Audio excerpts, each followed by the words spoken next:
स्वागत है दोस्तों पेपर एनालिसिस पॉइंट के ऊपर। और हम कर रहे थे आपकी द्वितीय श्रेणी परीक्षा के प्रथम प्रश्न पत्र यानी जीके पेपरों का एनालिसिस। और उसमें कर रहे थे हम माइनर टेस्ट 10 का एनालिसिस जो आता आपका 20 जुलाई 2025 को, यानी कल जो पेपर हुआ था उसका एनालिसिस आज हम करने जा रहे हैं। बात करते हैं माइनर टेस्ट 10 की, तो ये आपके ग्रुप सी का पेपर था। और ग्रुप सी का कौन सा पेपर था? आपका दूसरा पेपर था। मैं क्यों बता रहा हूँ ग्रुप सी? देखो, हमने अपने सिलेबस को 3 भागों में बांटा था, अपने ग्रुप ए के अंदर और ग्रुप बी के अंदर और ग्रुप सी के अंदर। ठीक है, ग्रुप ए के अंदर आपके टेस्ट थे माइनर टेस्ट 1 से 4 तक, और फिर आपका एक मेजर टेस्ट था। और ग्रुप बी की बात करें, ग्रुप बी के मान टेस्ट थे आपके माइनर टेस्ट 5 से 8 तक, और फिर आपका टेस्ट था आपका मेजर टेस्ट 2। यानी ये माइनर टेस्ट आपके सब्जेक्ट के टॉपिक वाइज टेस्ट थे और ये आपका रिवीजन टेस्ट थे। ठीक है, फिर 5 से 8 बांटा हमने, फिर आपका मेजर टेस्ट हुआ जो आपके ये टॉपिक वाइज टेस्ट थे, और ये आपके मेजर 2 चारों टेस्टों का रिवीजन था। फिर हमने ग्रुप सी की बात की, तो ग्रुप सी में आपका 9, 10 और 11 यानी अंतिम टेस्ट है ये आपकी। कौन सी टेस्ट आपकी? अंतिम टेस्ट आपकी सिलेबस के, जिसमें 9 हमने पीछे कर लिया, जिसका वीडियो अपने प्लेलिस्ट में मिल जाएगी। अच्छे से आराम से अच्छे से सभी ऑप्शनों को समझाते हुए आपको करवाया गया था और बहुत ही शानदार विश्लेषण किया गया था। आज करें हम, देखो आपका ग्रुप सी के पेपर नंबर 2 का यानी माइनर टेस्ट 10 का एनालिसिस। और इसके बाद आपका केवल एक पेपर बचा है, केवल एक टेस्ट बचा आपका टॉपिक वाइज टेस्ट की बात कर रहा हूँ सब्जेक्ट की। उसके बाद में आपका एक मेजर 2 होगा, मेजर 3 होगा, और उसके बाद आपके फाइनल टेस्ट होंगे। किस होंगे आपके? फाइनल टेस्ट यानी पूरे सिलेबस के। और फिर आपकी एग्जाम हो जाएगी। एग्जाम का शेड्यूल आ चुका है, आप सभी ने देख भी लिया होगा किस तारीख को कौन सा है। और आपके जो पेपर होंगे आपके 4 ग्रुप में होंगे, यानी 4 ग्रुप बनाए गए, 4 जीके के पेपर होंगे। ठीक है, अब कौन सा पेपर आपके इसी में आप देख लेना, और किसी प्रकार के क्वेश्चन आएंगे आपके, आप सभी समझते हैं उस प्रकार को। तो बात करते हैं देखो माइनर टेस्ट 10 की। माइनर टेस्ट 10 की बात करने से पहले मैं हमेशा ये चीज़ बताता हूँ कि सिलेबस हमें पता होना चाहिए। सबसे इंपॉर्टेंट हमारी तैयारी शुरुआत कहाँ से होती है? आपकी सिलेबस से अपनी तैयारी शुरुआत होती है। ठीक है, मैंने टेस्ट 10 की बात करें तो इसमें क्या थे? आपकी अर्थव्यवस्था के टॉपिक थे, भारतीय अर्थव्यवस्था के टॉपिक थे, भारतीय अर्थव्यवस्था के टॉपिक थे। पहला टॉपिक आपका ये था भारतीय अर्थव्यवस्था की, जिसमें आपकी कृषि थी, कृषि और सेवा क्षेत्र थे, कृषि और सेवा क्षेत्र, यानी 2 टॉपिक आपके ये थे। दूसरे थे आपकी मनोविज्ञान से संबंधित टॉपिक थे आपके मनोविज्ञान। और मनोविज्ञान से कौन से थे? आपकी अभिप्रेरणा था। इससे पहले कौन से क्या था? 9वें में कौन सा था आपका? बुद्धि थी, अभिप्रेरणा था, और व्यक्तिगत विभिन्नताएं। दूसरा टॉपिक इसमें आता है आपका व्यक्तिगत विभिन्नताएं। इसके क्वेश्चन मिलेंगे आपको देखने के। और आत्म संप्रत्यय क्वेश्चन मिलेंगे आपके। किसके मिलेंगे? आपके आत्म संप्रत्यय क्वेश्चन मिलेंगे। ये 3 टॉपिक के क्वेश्चन आपको इस टेस्ट में देखने को मिलेंगे। इसके अलावा आपका तीसरा टॉपिक है आपका मई का करंट अफेयर्स, मई का करंट अफेयर्स। ठीक है, ये आपका सिलेबस है आपका माइनर टेस्ट 9 का। सबसे पहले आपको माइनर टेस्ट 9 का क्या, माइनर टेस्ट 10 का सिलेबस कौन सा था आपका? इसमें आपकी भारतीय अर्थव्यवस्था के 2 टॉपिक आपकी कृषि और सेवा क्षेत्र, मनोविज्ञान की अभिप्रेरणा, व्यक्तिगत विभिन्नताएं और आत्म संप्रत्यय क्वेश्चन आपको देखने को मिलेंगे। और मैं की आपकी करंट अफेयर के क्वेश्चन मिलेंगे। शुरुआत करते हैं तो देखो, शुरुआत आपकी होती है आपकी अभिप्रेरणा से। पहला क्वेश्चन आपका स्टार्ट होता है आपका मनोविज्ञान से। अच्छे से हम समझेंगे, मनोविज्ञान को समझेंगे, पहले प्रत्येक ऑप्शन को समझेंगे, प्रीवियस ईयर क्वेश्चन आए हुए वो समझेंगे, प्रत्येक ऑप्शन की व्याख्या करेंगे, क्यों है, सटी बेस्ट क्यों है। और इसके साथ साथ आपको जो प्रीवियस ईयर पूछे गए क्वेश्चन है वो भी मैं साथ साथ करवा रहा हूँ। बाकी आपके कलाम के जो जितने भी क्वेश्चन आए आपके, जो विभिन्न एग्जामों में आपके पूछे हुए क्वेश्चन है, चाहे फर्स्ट ग्रेड हो, चाहे सेकंड ग्रेड हो, चाहे रीट हो, रीट के क्वेश्चन और सेकंड ग्रेड के क्वेश्चन लगभग आपके यहाँ पर देखने को मिलेंगे। यानी प्रीवियस ईयर के क्वेश्चन है, लगभग सभी क्वेश्चन आपके किसी आपके प्रीवियस ईयर के क्वेश्चन है। और जिनमें जो ऑप्शन दिए हुए हैं वो भी आपके प्रीवियस ईयर क्वेश्चन से उठाए हुए हैं। कुछ विशेषताओं के छोड़ दीजिए, क्योंकि विशेषता आपके ऑप्शन से नहीं बनाई जाती। विशेषताओं के अलावा आपके जितने भी जो फैक्ट ऑप्शन वगैरह है वो सभी आपके प्रीवियस ईयर की क्वेश्चन है देखने को मिलेंगे। तो दोस्तों शुरुआत करते हैं। शुरुआत करने से पहले जिन दोस्तों ने अभी तक अपने चैनल को सब्सक्राइब नहीं किया, सबसे पहले दोस्तों चैनल को सब्सक्राइब कीजिए। वीडियो एनालिसिस कैसा लग रहा है, विश्लेषण कैसा लग रहा है, आप कमेंट में जरूर बताएं। इसमें कोई सुधार करना वो भी बताएं, क्योंकि अभी भी आपकी माइनर टेस्ट बचा हुआ है, 11वां माइनर टेस्ट बचा हुआ है, मेजर टेस्ट 3 बचा हुआ है। इसके अलावा फाइनल टेस्ट भी हम करेंगे। कोई भी कमी हो तो कमेंट में बताएं, क्या सुधार किया जा सकता है। इसके अलावा मैं देखो आपके लिए सेकंड ग्रेड की बात कर रहा हूँ, मैं नाथ पब्लिकेशन की क्वेश्चन एनालिसिस कर रहा हूँ। कंप्लीट बुक जो आपकी 5100+ बुक है, क्वेश्चनों की बुक है, इसका पूरे प्रत्येक ऑप्शन को एनालिसिस करते हुए, यानी प्रत्येक ऑप्शन की व्याख्या के साथ मैं आपको विश्लेषण करवा रहा हूँ। यानी 5100+ क्वेश्चनों की एनालिसिस चल रही है। उसमें अपनी राजस्थान की ज्योग्राफी हमने कंप्लीट कर ली है, राजस्थान की ज्योग्राफी कंप्लीट हो चुकी है। भारत की भूगोल चल रही है आपकी, भारत की ज्योग्राफी चल रही है, क्योंकि भूगोल का टॉपिक आपके सेकंड ग्रेड के लिए इंपॉर्टेंट है, क्योंकि आपकी तीनों ज्योग्राफी और आपके 17 से 18 क्वेश्चन देखने को मिलते हैं आपकी ज्योग्राफी संबंधित, जिसमें आपकी जैसे आपकी कृषि क्षेत्र अर्थव्यवस्था क्वेश्चन है यहाँ पर भी देखने को मिलते हैं। लास्ट टाइम एक पेपर हुआ था आपका ग्रुप सी था, कौन सा था, उसमें आपके 21 क्वेश्चन आए थे ज्योग्राफी के। कितने क्वेश्चन आए थे आपके? 21 क्वेश्चन ज्योग्राफी, यानी 100 में से 21 क्वेश्चन ज्योग्राफी के आना भी बहुत बड़ी, यानी सेकंड ग्रेड में इंपॉर्टेंट जो पार्ट है वो ज्योग्राफी है, सबसे ज़्यादा इंपॉर्टेंट। जो जीके की बात करूँ मैं तो आपकी ज्योग्राफी है, अकेली ज्योग्राफी यानी तीनों ज्योग्राफी आपकी 17 से 18 से लेकर 21 क्वेश्चन तक आपको देखने को मिल सकते हैं आपकी ग्रुप सी। आप देखो ग्रुप 4 है आपकी, तो कौन से ग्रुप में किसका पलड़ा भारी होगा ये तो आपके एग्जामिनेशन देने के बाद पता चलेगा, लेकिन आपको ज्योग्राफी को सबसे आगे रखना चाहिए मेरे हिसाब से। फिर आपको मनोविज्ञान वगैरह ये जो आपके फैक्ट आंकड़े वगैरह है उनमें क्वेश्चन डाउट हो, लेकिन ज्योग्राफी आपके लिए बहुत अच्छी पढ़ सकती है सेकंड ग्रेड के लिए। ये आपका जैसे अभी आप विश्लेषण करते हो, एनालिसिस करते हो, यदि एग्जाम देखते हो तो सेकंड ग्रेड के लिए सबसे महत्वपूर्ण पार्ट कौन सा आपका ज्योग्राफी का पार्ट है। तो चलो शुरुआत करते हैं। नाथ पब्लिकेशन के चलते प्ले लिस्ट बनी हुई है। भारतीय ज्योग्राफी की बात करें तो अपवा तंत्र तक टॉपिक हो चुकी है, यानी विशेषता हो चुकी है। भारत की मानसून तंत्र हो चुका है, और आपकी आपका बच्चा कौन सा आपका अपवा तंत्र करवा दिया। 2 टॉपिक बचे आपकी भारतीय ज्योग्राफी में। कौन कौन से 2 टॉपिक, एक तो वनस्पति और एक ऊर्जा संसाधन। वो आपकी कल से 2 वीडियो वो हो जाएंगी, फिर आपकी अर्थव्यवस्था हो जाएंगी और वर्ल्ड ज्योग्राफी हो जाएगी। सभी क्वेश्चनों का एनालिसिस आपको देखने को मिलेगा। ऐसे नहीं कह सकते कि एमसीक्यू प्रैक्टिस नहीं की, आराम से एमसीक्यू प्रैक्टिस आप कर सकते हो। तो चलो शुरुआत करते हैं, देखते हैं पहला क्वेश्चन क्या था आपका। पहला क्वेश्चन आपका, निम्न में से कौन सा कथन अभिप्रेरणा का अधिगम पर सकारात्मक प्रभाव स्पष्ट नहीं है करता।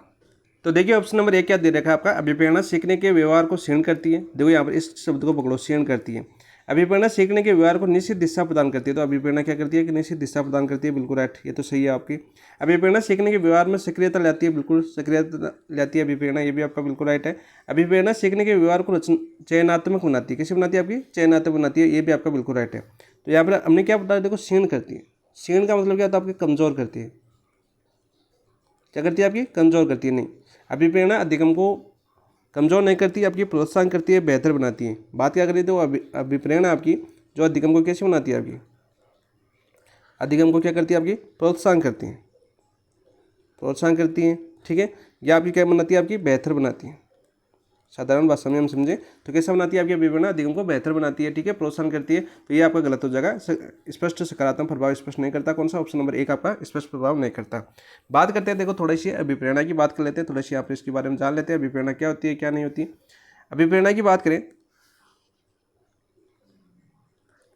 तो सरल से क्वेश्चन आपके रेट की बात करें तो यहाँ से देखो क्वेश्चन पूछे गए आपके अभिप्रेरणा के बारे में पूछा गया।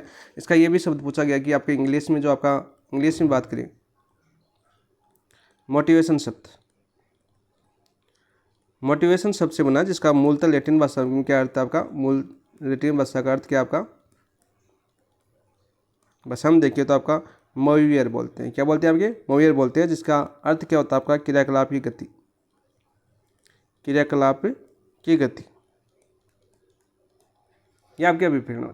वही बात करें अभिप्रेरणा कितने प्रकार की होती है, तो 2 प्रकार की होती है। 2 प्रकार की आपकी अभिप्रेरणा होती है। कौन कौन सी होती है, तो आंतरिक होती है, आपकी आंतरिक अभिप्रेरणा होती है, और दूसरी कौन सी होती है आपकी, बाह्य अभिप्रेरणा होती है। कौन सी अभिप्रेरणा होती है आपकी, बाह्य अभिप्रेरणा होती है, यानी इंट्रिंसिक होती है आपकी और एक्सट्रिंसिक होती है आपकी। इंग्लिश में थोड़ा सा याद रखना, क्योंकि अभिप्रेरणा को थोड़ा इंग्लिश में समझने में आपको अच्छा लगेगा। शिक्षा में महत्व आपका हमने बताया कि आपका अधिगम को क्या करती है, आपकी प्रोत्साहन करती है, विद्यार्थियों में रुचि या लगाव बढ़ाती है, आत्मनियंत्रण व आत्मविश्वास में को विकसित करती है। ये चीज़ें आपके किस में, ऑप्शन नंबर 1 की बात करें तो यहाँ पर लागू होती है, इसलिए मैंने बोला आंसर क्या हो जाएगा आपका, ऑप्शन नंबर 1 आपका यहाँ पर राइट आंसर हो जाएगा। नेक्स्ट बात करते हैं क्वेश्चन नंबर 2 की। क्वेश्चन नंबर 2 क्या है आपका, देखो निम्नलिखित में से कौन सा कथन जैविक अभिप्रेरकों के संबंध में सही नहीं है, जैविक अभिप्रेरकों के संबंध में सही नहीं है। इन चीज़ों को आपको समझना होगा। जैविक अभिप्रेरक वे सार्वभौमिक होते हैं। तो सार्वभौमिक, सबसे पहले तो ये याद होना चाहिए आपकी जैविक अभिकर्मक क्या होती है, आपकी शारीरिक आवश्यकता पर आधारित होते हैं, जैसे कि आपकी भूख, प्यास, नींद, ठीक है, आराम हो गया, वो चाहे नींद आ जाए चाहे आराम आ जाए, ठीक है, आ सकता है आपका। इसके अलावा आपके क्या आ सकते हैं, आपकी मलमूत्र त्याग आ सकता है, मलमूत्र त्याग, यौन संबंध भी आ सकता है आपका, यहाँ पर देखने को मिल सकता है, क्योंकि रीट के अंदर आपको पूछा जा चुका है।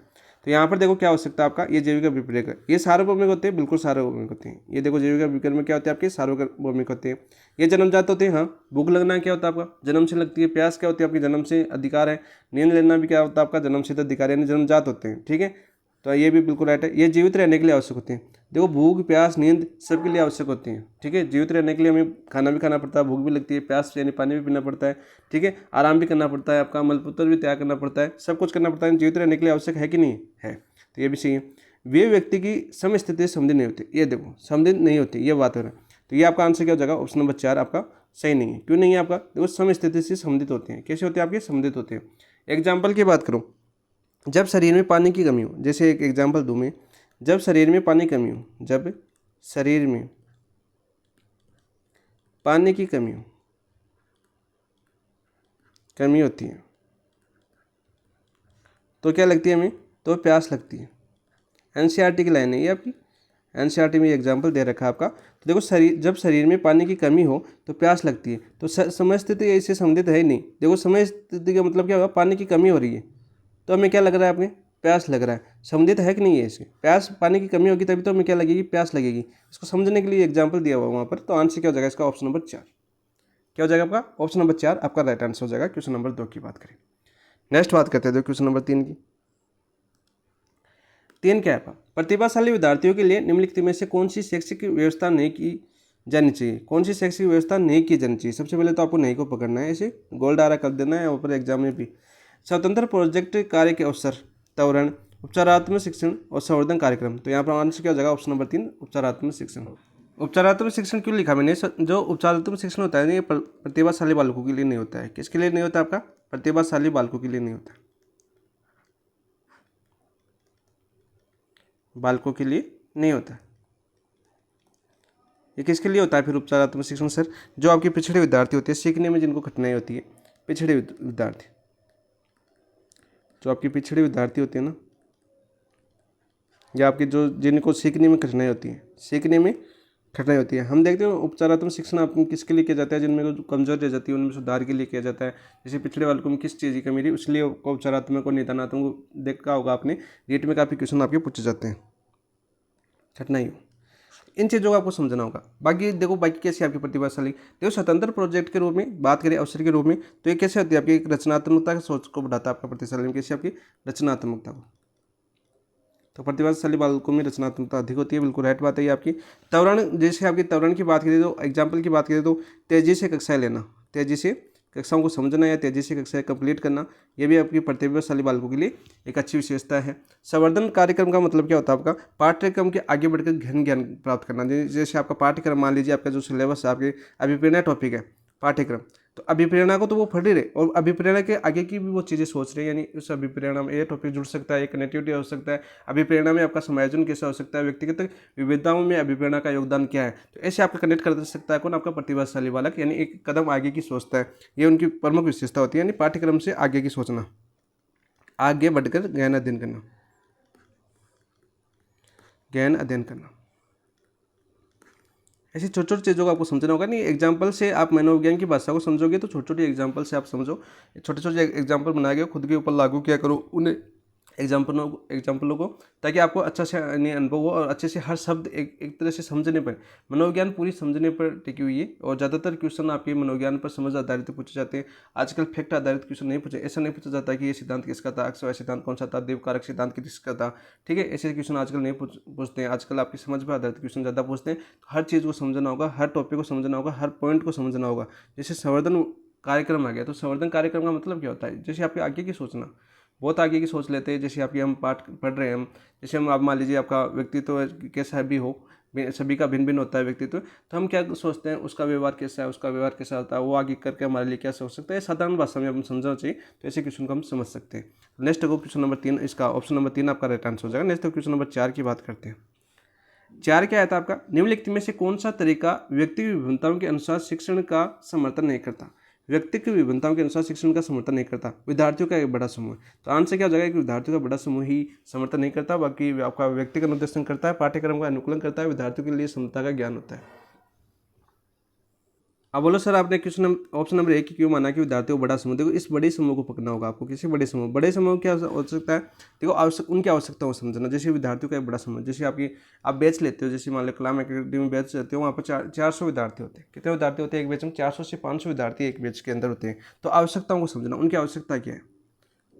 सबसे पहला एग्जाम्पल है, हम आवश्यकताओं को समझना। तो उनकी आवश्यकताओं को समझना भी बड़ा कठिन है, ठीक है। और उनकी आवश्यकताओं को पूरा करना भी, ठीक है, कठिन हो जाता है। आवश्यकताओं को समझना क्या हो जाता है उनका, कठिन। और उनको आवश्यकताओं को समझना या करना क्या होता है आपका, कठिन हो जाता है।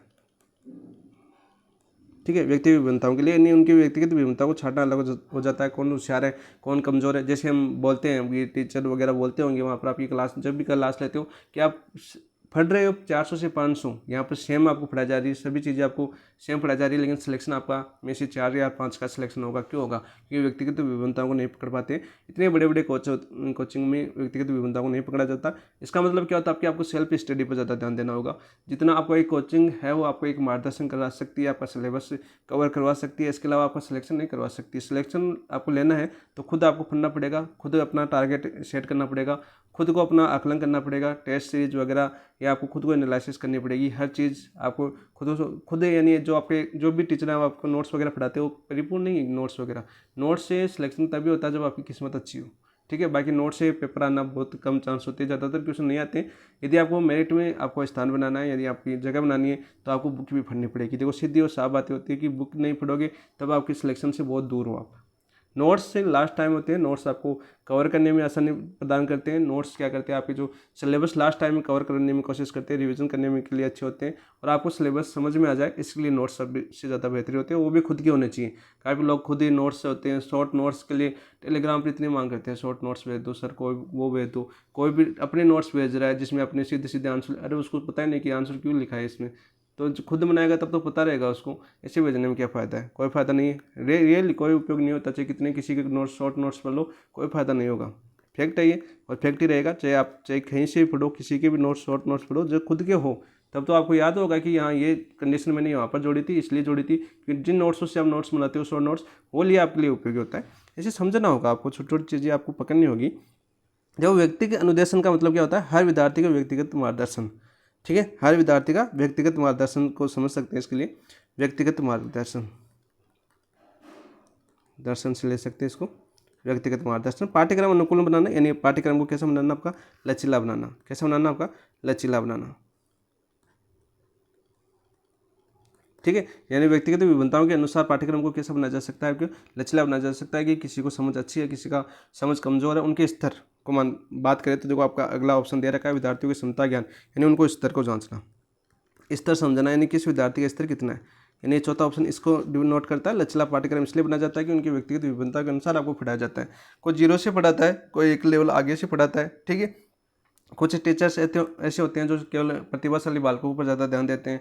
पीछे जो कमज़ोर वगैरह बालक है उनको कोई मतलब नहीं होता। पीछे की जो बैक बेंचर्स के नाम से हम जानते हैं, उनके कोई मतलब नहीं होता। वो आते हैं, क्लास में बैठते हैं, 4 घंटे क्लास होती है, उठ के बस्ता डाल के ले जाते हैं, घर पर जाके बैठ जाते हैं, फिर फ़ोन चला के वापस सुबह उठ के वापस आ जाते हैं। तो ऐसे नहीं होता है। हर चीज़ को ध्यान रखना होगा, हर चीज़ को समझना होगा। तभी एक शिक्षक के लिए भी सबसे बड़ा महत्वपूर्ण है कि वो हर विद्यार्थी के लिए सोचे, हर विद्यार्थी को आगे बढ़ने की कोशिश करे। ठीक है, लेकिन आजकल ज़माना ख़राब हो चुका है, इतने व्यक्ति हो चुके हैं, इतने कंपटीशन हो चुके हैं, पता नहीं कौन सब अपना देखते हैं। ऑप्शन नंबर 1 आपका राइट आंसर होगा। नेक्स्ट बात करते हैं, देखो क्वेश्चन नंबर 5 की। जिस प्रकार हम अपने आप का प्रत्यक्षण करते हैं तथा अपनी क्षमताओं एवं गुणों के बारे में जो विचार रखते हैं, उसी को डैश कहा जाता है। क्या कहा जाता है भाई? आत्म आदर, आत्म स्वीकरण, आत्म सक्षमता या आत्म संपर्क। तो क्या कहा जाता है आपका? तो इनको इंग्लिश में भी याद रखना, क्योंकि इंग्लिश में भी आपका पूछा जा चुका है क्वेश्चन। तो यहाँ पर आंसर हो जाएगा आपका आत्म संपर्क। देखो इसमें क्या दे रखा है, देखो इस लैंग्वेज को समझो। हम अपने आप को प्रत्यक्षण करते हैं, अपनी क्षमताओं और गुणों के बारे में विचार रखते हैं। तो साधारण भाषा में समझे तो किस बात की बात कर रहा है कि व्यक्ति है आपका, व्यक्ति है, खुद को कैसे देखता है, खुद को कैसे देखता है। एनसीईआरटी में देखो ऐसे एग्जाम्पल समझाया गया आपको कि खुद को कैसे देखता है, क्या सोचता है खुद के बारे में, क्या सोचता है, और अपनी क्षमताओं को कैसे आंकता है। इसके अपनी क्षमताओं को कैसे आंकता है, कैसे आंकता है। तो ये किस में आ रहा है आपका? आत्मसंपर्क तो आ रहा है। इसका मतलब क्या हुआ? आत्मसंपर्क यानी खुद के बारे में सोच रहा है, स्वयं के बारे में सोच रहा है सब कुछ, कि व्यक्ति खुद को कैसे देखता है, अपने आप को कैसे देखता है, क्या सोचता है, अपनी क्षमताओं को कैसे आंकता है। ये साधारण भाषा में आपका लैंग्वेज, और ये आपका रेट के अंदर पूछा गया क्वेश्चन है। ठीक है, यानी साधारण भाषा में आता है, ये आपकी किताबी लैंग्वेज है। तो इन दोनों भाषाओं में आपको क्वेश्चन पूछा जा चुका है। तो याद रखिए आत्मसंपर्क आपका राइट आंसर हो जाएगा, ऑप्शन नंबर 4। बाकी ऑप्शनों को समझे तो सर आत्म आदर का मतलब क्या होता है आपका? सेल्फ एस्टीम का मतलब क्या होता है? आत्म आदर की बात करें तो वो होता है आपका, जैसे आपका मूल्य और गरिमा के बारे में की भावना, मूल्य या गरिमा, मूल्य या गरिमा के बारे में भावना। आत्म स्वीकरण का मतलब अपने पूर्ण स्वरूप या क्षमता की क्षमता, यानी आत्मज्ञान का अंतिम चरण। वैसे भी आप बात करें तो ये आपका आत्मज्ञान का अंतिम चरण है। आत्मज्ञान का अंतिम चरण कौन सा? आपका आत्म स्वीकरण, अंतिम चरण। ठीक है, अपने पूर्ण स्वरूप या क्षमता की क्षमता। आत्म क्षमता क्या है आपकी? आत्म क्षमता यानी स्वयं पर विश्वास, मैं ये काम कर सकता हूँ, यानी मैं सेकंड ग्रेड को पार कर सकता हूँ, क्लियर कर सकता हूँ, मैं अपने जगह बना सकता हूँ मैं। तो आत्म क्षमता का मतलब क्या होता है? मैं ये पूर्ण कर सकता हूँ, यानी मैं अब स्वयं पर विश्वास होना चाहिए। मतलब एक साधारण भाषा में समझे तो स्वयं पर विश्वास, मैं कर सकता हूँ, मैं कर सकता हूँ। इस प्रकार से आपको समझना होगा प्रत्येक ऑप्शन को, तब जाके आप आराम से आसानी से आंसर दे सकते हो। ठीक है, 2 घंटे मिलते हैं आपको, कम नहीं मिलते समय। आराम से एक एक चीज़ें सोचने के लिए मिलते हो टाइम, वरना तो आप 100 मिनट लगाने की आवश्यकता नहीं है। आप हर 5 सेकंड में क्वेश्चन कर सकते हो, टिक लगाने की बात हो तो आराम से 30 मिनट में आपका कंप्लीट पेपर हो जाएगा। नेक्स्ट बात करो क्वेश्चन नंबर 6 की। निम्न में से कौन से एक प्रेरक को उत्कृष्टता के मापदंड को प्राप्त करने की इच्छा के रूप में परिभाषित किया जा सकता है? संबंध अभिप्रेरक, अनुमोदन अभिप्रेरक, शक्ति अभिप्रेरक या उपलब्धि अभिप्रेरक। तो क्या पूछा है? देखो, सबसे पहले तो आप क्वेश्चन को समझिए कि निम्न में से कौन से एक प्रेरक को उत्कृष्टता के मापदंड को प्राप्त करने की इच्छा रखता है। तो इस लाइन को समझिए सबसे पहले कि उत्कृष्टता के मापदंड को प्राप्त करने की इच्छा रखता है, इसका मतलब क्या आपका? इसका मतलब क्या होता है भाई? व्यक्ति अपने आप को, जैसे व्यक्ति अपने श्रेष्ठ प्रदर्शन की बात कर रहा है यहाँ पर, श्रेष्ठ प्रदर्शन, ठीक है, लक्ष्य हासिल करना, लक्ष्य हासिल करना, लक्ष्य हासिल। ठीक है, इसके अलावा क्या बात कर रहा है यहाँ पर? बात करो तो और बताओ भाई, लक्ष्य हासिल के अलावा कोई एग्जाम्पल और बता दो, कोई याद हो तो आपको। उपलब्धि यानी अपना व्यक्तिगत श्रेष्ठता, अपनी व्यक्तिगत श्रेष्ठता की बात कर रहा है, आपका व्यक्तिगत श्रेष्ठता।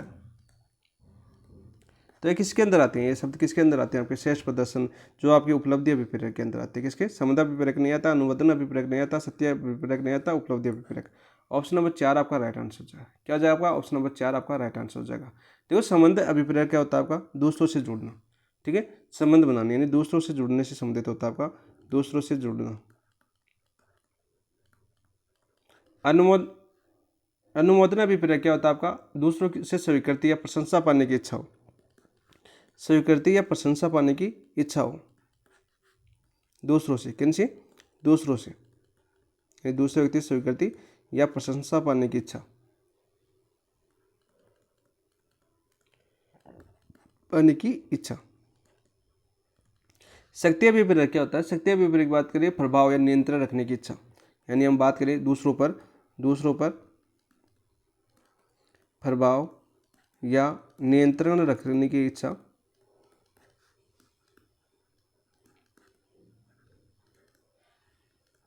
वो किस में आता है? आपका शक्ति अभिप्रेरक में आता है। तो यहाँ पर हमें बात किसकी कर रहा है? देखो, उत्कृष्टता के मापदंड को प्राप्त करने की इच्छा हो, यानी श्रेष्ठ प्रदर्शन करता है, लक्ष्य हासिल करने का प्रयास करता है, व्यक्तिगत श्रेष्ठता दिखाता है, वो सभी किस में आते हैं? आपकी उपलब्धि अभिप्रेरक के अंदर आते हैं। आंसर क्या हो जाएगा आपका? Option number 4। इस लाइन को आप इस तरह से आप समझ सकते हैं। नेक्स्ट बात करते हैं क्वेश्चन नंबर 7 की। अभिवर्ती की 4 प्रमुख विशेषताएं, अभिवर्ती की 4 प्रमुख विशेषताएं हमें बतानी है। कौन कौन सी 4 अभिवर्ती की प्रमुख विशेषताएं? सबसे पहले तो देखो, आपका एटीट्यूड की बात कर रहा है, तो मानसिक एक कैसी होती है आपकी प्रवृत्ति? कैसी होती है आपकी? मानसिक प्रवृत्ति होती है। कैसी आपकी? मानसिक प्रवृत्ति। कैसी प्रवृत्ति है आपकी? मानसिक प्रवृत्ति होती है आपकी अभिवर्ती। ठीक है, जिसमें वस्तु जिसे आपके सोचने, महसूस करने और व्यवहार करने के लिए तैयार करती है। 4 प्रमुख विशेषताएं इनमें दिखी। तो सबसे पहले आती है आपकी कर्षण शक्ति। कौन सी आती है आपकी? कर्षण शक्ति। तो कर्षण शक्ति देखो, इसमें भी है, इसमें भी है, इसमें भी है, तो पहला तो आपका कैंसिल हो जाएगा। कर्षण शक्ति का मतलब क्या आपका? ठीक है, कर्षण शक्ति को ऐसे समझो आप, कर्षण शक्ति मतलब आकर्षण और विकर्षण की बात कर रहा है आपका, यानी आकर्षण हो सकता है किसी वस्तु के प्रति। कोई वस्तु है, मान लीजिए ये कोई वस्तु है, इस वस्तु के प्रति आपका क्या हो सकता है? आपका आकर्षण भी हो सकता है और विकर्षण भी हो सकता है। जैसे आपको पढ़ने में कोई वस्तु, जैसे आपको आकर्षण या विकर्षण लिखता हूँ पहले तो आपको। आकर्षण और विकर्षण का मतलब क्या हो गया? आकर्षण यानी कोई वस्तु है, जैसे आपकी राजस्थान का इतिहास पढ़ रहे हो तो आपको अच्छी लगती है वो बुक, तो उसके प्रति आप आकर्षित होगे। और यदि आपको वही आप बात करिए हम आपका, जैसे आपकी इकोनॉमिक्स आप सभी को टफ लगती है थोड़ी सी, तो इसके लिए आपका उससे आपको विकर्षण होती है आपकी। ठीक है, तो ऐसे एग्जाम्पल समझ सकते हो। चरम सीमा की बात करें तो ये आपकी अभिवर्ती की तीव्रता है, यानी अभिवर्ती की तीव्रता की बात करता है। ये आपकी तीव्रता मतलब आप किसी के प्रति सकारात्मक सोच सकते हो, बहुत ज़्यादा अत्यधिक सकारात्मक सोच सकते हो, अत्यधिक सकारात्मक या अत्यधिक नकारात्मक भी सोच सकते हो, नकारात्मक। बात करें सकारात्मक और नकारात्मक को एग्जाम्पल से भी आप इसको याद कर सकते हो। चरम सीमा मतलब किसी के प्रति बहुत ज़्यादा सही सोचना सकारात्मक होता है और किसी के प्रति बहुत ज़्यादा नेगेटिव सोचना नकारात्मक होता है, ठीक है। तो चरम सीमा लगता है। सरलता और जटिलता की बात करें तो अभिव्यक्ति एक पक्ष पर आधारित होती है, ठीक है। अभिव्यक्ति क्या होती है आपकी, एक पक्ष पर आधारित होती है। जैसे सरलता का मतलब क्या हो, जैसे अभिव्यक्ति आपकी एक पक्ष पर आधारित हो, इस पर एक पक्ष पर। और यदि जटिलता का मतलब क्या होगा, कई पक्षों पर आधारित हो। अभिव्यक्ति किस पर, जो आपकी मानसिक प्रवृत्ति है वो कई पक्षों पर आधारित हो, पक्षों पर आधारित, तब क्या होती है आपकी जटिलता। केंद्रितता क्या होती है आपकी, केंद्रितता की बात करें, आपकी सेंट्रलिटी की बात करें तो किसको दर्शाता है आपका, अभिव्यक्ति की व्यक्ति जो विश्वास और व्यवहार में कितनी गहराई से जुड़ा हुआ है। विश्वास और व्यवहार की बात करता है ये आपकी, विश्वास व व्यवहार, ये चारों विशेषताएं आपका क्रम भी पूछा जा चुका है और आपकी इनके बारे में भी पूछा जाता है। ऑप्शन कौन सा एक नहीं आएगा कि कौन सी नहीं है, ऐसा क्वेश्चन भी आपका पूछा जा चुका है। तो ऐसे क्वेश्चन याद होने चाहिए आपको। ये ऐसे आपके एग्जाम्पल से भी याद होना चाहिए कि चरम सीमा क्या है आपका, सरलता और जटिलता क्या आपकी, केंद्रितता क्या आपकी। कि ये केंद्रितता तो ये अभिवर्ती व्यक्ति के विश्वास और व्यवहार में कितनी गहराई से जुड़ी हुई है, किसी का व्यवहार कितना अच्छा है। जैसे दो दोस्त है, बहुत अच्छे दोस्त है, ऐसे एग्जाम्पल को समझ सकते हैं, उनकी दोस्ती किस गहराई तक जुड़ी हुई है। तो ऐसे एग्जाम्पल से आप इसको समझ सकते हैं। तो आंसर क्या हो जाएगा इसका, ऑप्शन नंबर 4 आपका राइट आंसर हो जाएगा। नेक्स्ट बात करते हैं तो क्वेश्चन नंबर 8, निम्नलिखित में से कौन सी अभिवर्ती मापन की एक प्रत्यक्ष विधि नहीं है। तो हमें ऑप्शन दे रखा है कि साक्षात्कार, प्रक्षेपण, प्रश्नावली, अवलोकन। देखो अभिवर्ती मापन की बात करें तो इसकी दो प्रकार से मापा जाता है। किसी प्रकार से मापा जाता है आपने, दो प्रकार की विधियों का प्रयोग किया जाता है, टू टाइप्स, टू प्रकार। अब दो प्रकार कौन कौन से आपकी, पहला प्रकार आपका यहाँ पर लिख देता हूँ नीचे, पहला आपका प्रत्यक्ष विधियाँ। कौन सी विधियाँ आपकी, प्रत्यक्ष विधियाँ। दो विधियों से मापा जाता है आपका अभिवर्ती मापन, प्रत्यक्ष विधियाँ। दूसरी कौन सी आपकी, अप्रत्यक्ष विधि, अप्रत्यक्ष विधि। तो बात करें प्रत्यक्ष विधि कौन सी है आपकी, जैसे आपकी साक्षात्कार हो गई, ठीक है, प्रश्नावली हो गई और जैसे आपको अवलोकन हो गई, ठीक है। जो आपकी प्रत्यक्ष विधि है, जो सामने होती है, जैसे आपकी सीधी अभिव्यक्ति को प्रकट करती है। किसको, सीधे, जैसे साक्षात के माध्यम से हम सीधी अभिव्यक्ति को जान लेते हैं। जैसे क्वेश्चन वगैरह पूछते हैं किसी स्टूडेंट से, जैसे वाइबा होता है आपका, तो उसमें जो क्वेश्चन वगैरह पूछते हैं तो उसमें आपकी अभिव्यक्ति को पता चल जाता है। प्रश्नावली से अवलोकन यानी देखने से भी उसका पता चल जाता है। कोई जैसे आपका निरीक्षण करते हैं उनका, जो कोई विद्यार्थी है उसके बारे में हम देखते हैं, जैसे हम पढ़ाते हैं तो पीछे की तरफ विद्यार्थी वगैरह बोलते हैं, उसका अवलोकन करते हैं कि विद्यार्थी क्या कर रहा है, कैसे नहीं कर रहा है, उसकी एक्टिविटीज से भी आप इसका पता लगा सकते हो। जो प्रत्यक्ष विधि है आपकी, प्रत्यक्ष रूप में देखी जा सकती है। लेकिन प्रक्षेपण कैसी आपकी, अप्रत्यक्ष विधि है। कैसी है, अप्रत्यक्ष विधि। और देखो एक प्रत्यक्ष विधि नहीं है, ये पूछा है हमें, तो आंसर क्या हो जाएगा आपका, ऑप्शन नंबर 2 आपका राइट आंसर हो जाएगा, ठीक है। जैसे अभिव्यक्ति को स्पष्ट रूप से नहीं बताता, अनजाने में प्रकट करता है, ये आपकी प्रक्षेपण विधि का मतलब ये होता है आपका, जैसे अनुमान लगाया जाता है, एक अनुमान के आधार पर बता सकते हैं कि हाँ ऐसा हो सकता है। तो कैसी आती है आपकी, अप्रत्यक्ष विधि आती है आपकी, प्रक्षेपण। ऑप्शन नंबर 2 आपका राइट आंसर हो जाएगा। नेक्स्ट बात करते हैं क्वेश्चन नंबर 9 की।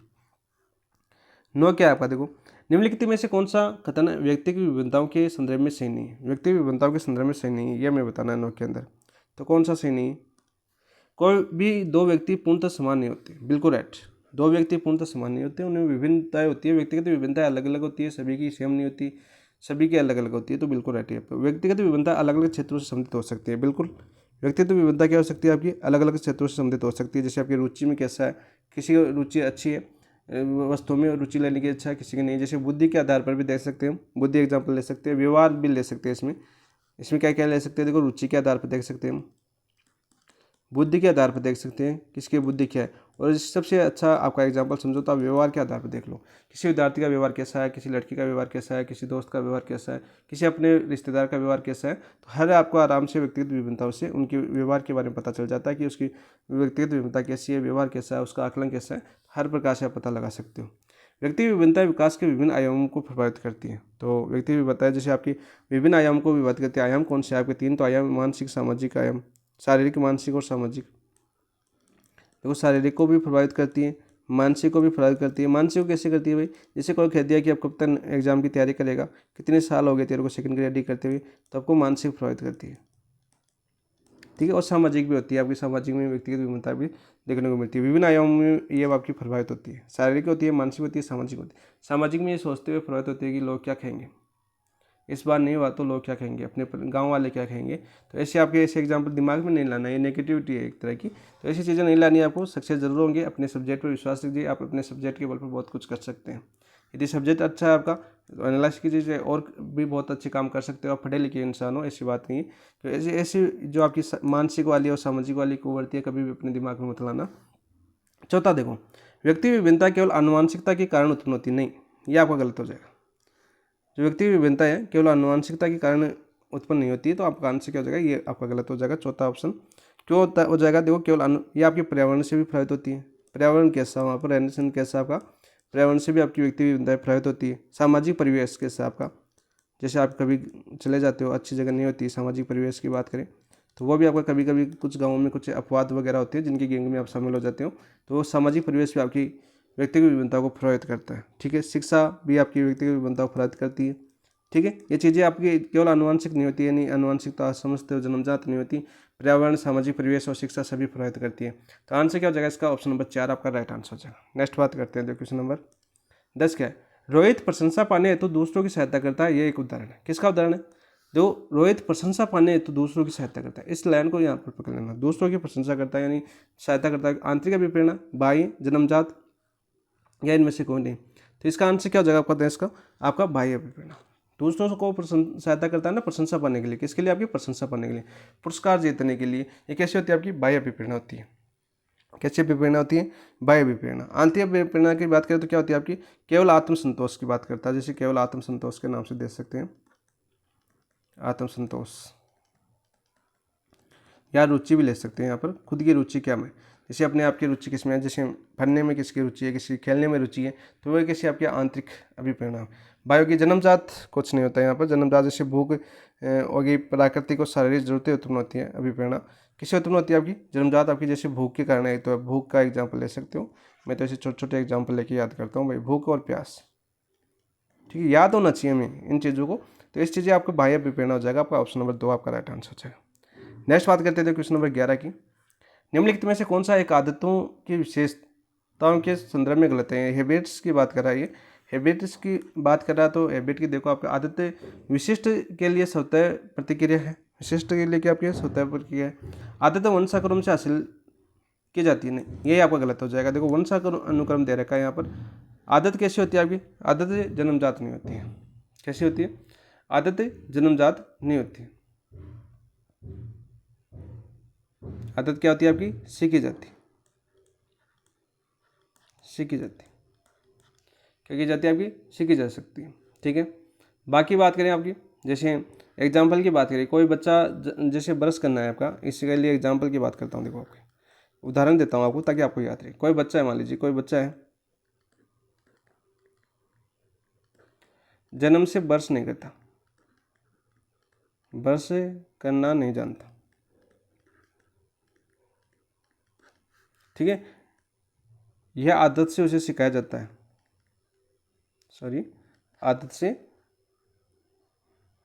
आदत उसे सिखाई जाती है, सिखाई जाती। क्या पहले ब्रश दिया जाता है बच्चे कि ब्रश करो, फिर वो उस ब्रश को सुबह उठते ही 7 बजे रोज ब्रश करना जाता है, तो उससे कैसे बन जाती है आपकी हैबिट बन जाती है, आदत बन जाती है। इस एग्जाम्पल को आप याद कर सकते हो क्योंकि ये एग्जाम्पल आपका पूछा गया है सीटेट के अंदर। तो आंसर क्या हो जाएगा आपका, ऑप्शन नंबर 2 राइट आंसर हो जाएगा। ठीक है, आदत अच्छी तरह से सीखा गया प्रदर्शन है, बिल्कुल अच्छी तरह से सीखा गया प्रदर्शन ही। आदत केवल समान परिस्थिति में उन्हें प्रदर्शित करती है, बिल्कुल राइट, ये भी आपका बिल्कुल सही है। तो आंसर क्या हो जाएगा, ऑप्शन नंबर 2। नेक्स्ट बात करते हैं क्वेश्चन नंबर 12 की, आप मानसिक रूप से सचेत हुए बिना, देखो सचेत हुए बिना भी जटिल व्यवहार कर सकते हैं, क्योंकि क्यों कर सकते हो भाई जटिल व्यवहार, आप बहुत चतुर है नहीं, आप उच्च मानसिक योग्यता वाले हैं, आपकी अप्रयोगता प्राप्त कर नहीं, आपने उसको आदत बना ली। बिना सचेत हुए भी आप बिना कर सकते हो, क्यों, क्योंकि आपने उसे आदत बना ली। ठीक है, जैसे कोई ड्राइवर होता है, वो जैसे चला रहा है गाड़ी वगैरह, उसको नींद की झपकी आ जाती है कभी कभी, फिर भी वो गाड़ी सही चला लेता है कुछ देर तक, तो उसका मतलब क्या, उसकी आदत हो गई कि इस प्रकार से गाड़ी चल रही है अपने हिसाब से, यानी आदत बन गई। एग्जाम्पल के तौर पर हम समझना चाहिए इस चीज़ को। तो यहाँ पर क्या हो जाएगा आंसर, ऑप्शन नंबर 4 आपका राइट आंसर हो जाएगा। क्या हो जाएगा, ऑप्शन नंबर 4 आपका राइट आंसर हो जाएगा। क्यों, क्योंकि तो किसी भी कार्य को एग्जाम वैसे भी समझ सकते हैं, कोई भी कार्य जैसे हम बार बार दोहराते हैं, जैसे मान लीजिए अब हमने पढ़ना स्टार्ट किया, तो पहले चैप्टर में ऐसा लगा टफ लगा थोड़ा सा, फिर हमने उसको धीरे धीरे समझना स्टार्ट किया, बार बार दोहराया उसको, बार बार पढ़ा, तो हमने बहुत आसान आदत बन गई अपनी। फिर वो अपनी जैसे उस पेज को पढ़ते हैं 2 मिनट में वो आपका टॉपिक कंप्लीट हो जाता है, क्योंकि उसके प्रति आदत बन गई अपनी मानसिक, जो आपकी आदत थी, जैसे आप क्वेश्चन पूछते हैं बार बार, जो क्वेश्चन अपने दिमाग में हो गया वो आदत बन गई कि वही क्वेश्चन बोलेगा। ठीक है, जैसे कोई सर आप एग्जांपल ले सकते हो, जैसे आप मैं बताऊं बेड़ा सर का एग्जांपल ले सकते हो, पिछले 12 साल से वो वही क्वेश्चन वगैरह, वही क्वेश्चन वही सभी वही करवा रहे हैं, सेम डिटो वही क्वेश्चन करवाते हैं कोसा बैचो, चाहे अब ज्वाइन करो चाहे 2021 में ज्वाइन करो, डिटो वही लाइन होती है, वही क्वेश्चन होता है, क्योंकि उनकी वो आदत बन गई। जैसे आप सुनील सर को ले सकते हो, मैथ जो आपकी रीट की मैथ पढ़ाते हैं, उनके वही क्वेश्चन है, वही एग्जाम्पल है, वो फिक्स एग्जाम्पल है। ठीक है, आप नोट्स दे सकते हो, क्लास लेके देख सकते हो। जैसे बात करूँ मैं आपकी झांझड़िया सर की, जैसे आपकी ज्योग्राफी पढ़ाते हैं, आपकी राजीव सर की बात करें तो राजीव सर जैसे आपके इतिहास की मैंने उनकी क्लासें देखी है, तो उनके क्लासों में क्या होता है, जैसे उन्होंने जो खाने बताई है वही अगले बैच में, वही खाने अगले बैच में होती है, वो उनकी आदत पड़ गई है तरह की। ठीक है, जैसे मतलब कोई एग्जाम्पल बता दी तो वो क्या हो गया, आदत बन गई, वो आँख बंद करके भी बता सकते हैं कि हाँ ऐसी चीज़ें थी। काफ़ी सालों से 10 से 15 साल से एक ही चीज़ पढ़ा रहे हैं, तो आराम से हो जाएगी। आंसर क्या हो जाएगा इसका, ऑप्शन नंबर 4। नेक्स्ट बात करते हैं, देखो क्वेश्चन नंबर 13। मैं एग्जाम्पल से क्यों बता रहा हूँ, क्योंकि ये चीज़ें आपकी समझ नहीं पाते रहते, पूरी आपकी अभिप्रेरणा वगैरह समझ पाते रहते, इसलिए थोड़ा सा बताना जरूरी है। निम्नलिखित में से कौन सी अभिवृत्तियाँ विशेषता नहीं है? विशेषता नहीं है किसकी, आपकी अभिवृत्तियों की। अभिवृत्तियाँ यूँ में व्यक्ति वस्तु संबंध पाया जाता है। कैसा पाया जाता है आपका, वस्तु संबंध। अभिवृत्तियाँ जन्मजात नहीं होती, जन्मजात होती है नहीं, अभिवृत्तियाँ जन्मजात नहीं होती। क्वेश्चन कितनी बार रिपीट हो चुका है, रीट और सेकंड ग्रेड में काफ़ी बार रिपीट हो चुका है। अभिवृत्तियाँ क्या होती है, आपकी अर्जित होती है, अर्जित करनी होती है उनको। जैसे कहाँ से अर्जित हो सकती है आपकी अभिवृत्तियाँ और वगैरह की आप एग्जाम्पल की बात करें, जैसे आपके अनुभव से आपका अर्जित कर सकते हैं हम, अनुभव एग्जाम्पल ले सकते हैं, अनुभव से हम अर्जित करते हैं। ठीक है, परिवेश कैसे अपना, वहाँ से हमें अभिवृत्तियाँ अर्जित होती हैं। इसके अलावा शिक्षा और समाज से भी हमें अभिवृत्तियाँ, शिक्षा भी आ सकता है और समाज भी आ सकता है। ये क्वेश्चन भी आपका पूछा जा चुका है कि अनुभव, परिवेश और शिक्षा से क्या अर्जित किया जाता है, आपकी अभिवृत्तियाँ अर्जित की जाती है। ठीक है, क्या किया जाता है, अर्जित आपकी अभिवृत्तियाँ। ऐसे एग्जाम्पल से आप समझ सकते हो। ऑप्शन नंबर 2 आपका राइट आंसर हो जाएगा। नेक्स्ट बात करते हैं, देखो क्वेश्चन नंबर 14, थोड़ा फास्ट कर लेते हैं। अभिवृत्ति में सम्मिलित है, अभिवृत्ति में क्या सम्मिलित है, सबसे पहले आपको ये याद करना होगा। एटीट्यूड की बात कर रहा है आपका, केवल संज्ञानात्मक तत्व है, केवल संवेगात्मक तत्व है, संज्ञानात्मक व्यवहार तत्व नहीं, तीनों तत्व आपके सामने, संज्ञानात्मक भी, व्यवहारात्मक भी और संवेगात्मक भी, तीन त्रिगुणात्मक संरचना होती है, ये आपकी तीनों शामिल होते हैं। आपकी देश से संज्ञानात्मक की बात करें तो आपको एक एग्जाम्पल से हम समझें, विश्वास और धारणा जानकारी पर आधारित होता है, जैसे अध्ययन करना जरूरी है। एग्जाम्पल की बात करें, अध्ययन करना जरूरी है, ये कैसे आपका संज्ञानात्मक है। व्यवहारात्मक की बात करें, व्यवहारात्मक बात करें जैसे सुझाव हो सकता है या व्यवहार, मैं रोज़ पढ़ाई करता हूँ, जैसे मैं रोज़ पढ़ाई करता हूँ, ठीक है। संवेगात्मक की बात करें, संवेगात्मक की बात करें तो संवेगात्मक जैसे मुझे पढ़ाई में आनंद आता है, मुझे पढ़ाई में आनंद आता है। ऐसे एग्जाम्पल से आप समझ सकते हैं। तीनों तत्वों को आपको प्रभावित होती है, आपकी अभिवृत्ति सम्मिलित होती है, संज्ञानात्मक भी होती है, व्यवहारात्मक भी होती है और संवेगात्मक होती है। ऑप्शन नंबर 4 आपका राइट आंसर हो जाएगा। नेक्स्ट बात करते हैं क्वेश्चन नंबर 15 की। 15 क्या आपका, अभिप्रेरणा के स्वरूप में निम्न में से कौन सी विशेषता नहीं है। पहला ऑप्शन दे रखा है, ये आंतरिक अवस्था, बिल्कुल राइट। ये काल्पनिक होती है, अभिप्रेरणा काल्पनिक होती है, बिल्कुल राइट। इससे व्यक्ति में कुछ क्रियाएं उत्पन्न होती है, बिल्कुल राइट। यह अनुमानित प्रक्रिया नहीं है। तो काल्पनिक का मतलब क्या हो गया, अनुमानित, यहाँ पे समझ सकते हो, इसका समझ सकते हो आप अनुमानित। ऑप्शन नंबर 4 आपका राइट आंसर हो जाएगा। अनुमानित नहीं है, अभिप्राय कैसी आपकी, अनुमान पर आधारित होती है आपकी। ठीक है, बिल्कुल राइट। आंसर क्या हो जाएगा इसका, ऑप्शन नंबर 4। नेक्स्ट बात करते हैं क्वेश्चन नंबर 16 की। राम को भूख लगी और राम किसी रेस्टोरेंट में भोजन खाकर अपनी भूख को मिटाता है। यहाँ भूख राम की आंतरिक अवस्था है, जिसे बाहर से देखा नहीं जा सकता। इसे किस संज्ञा दी जाएगी, आवश्यकता की, प्रनोद की, लक्ष्य की या उपरोक्त में से कौन? आवश्यकता की। किसी संज्ञा दी जाएगी, आपकी आवश्यकता की संज्ञा दी जाएगी। आवश्यकता मतलब नीड, इंग्लिश में याद रखना भाई इसको, नीड। प्रनोद आपको ड्राइव से याद करना, आपको ड्राइव, क्योंकि क्वेश्चन आपको इसका क्रम भी पूछा जाता है, क्वेश्चन में क्रम भी पूछा जाता है, गोल, लक्ष्य को गोल, नीड, प्रनोद, ड्राइव और गोल, एक क्रम भी पूछा जा चुका है। आपकी एग्जाम की बात करें हम पीछे की, तो यहाँ पर क्या हो जाएगा, आवश्यकता हो जाएगा। भूख लगना क्या एक जैविक आवश्यकता है, बायोलॉजिकल नीड है। कैसी आपकी भूख लगती है, आपकी जैविक यानी जन्मजात होती है भूख लगना, आप सभी को पता है।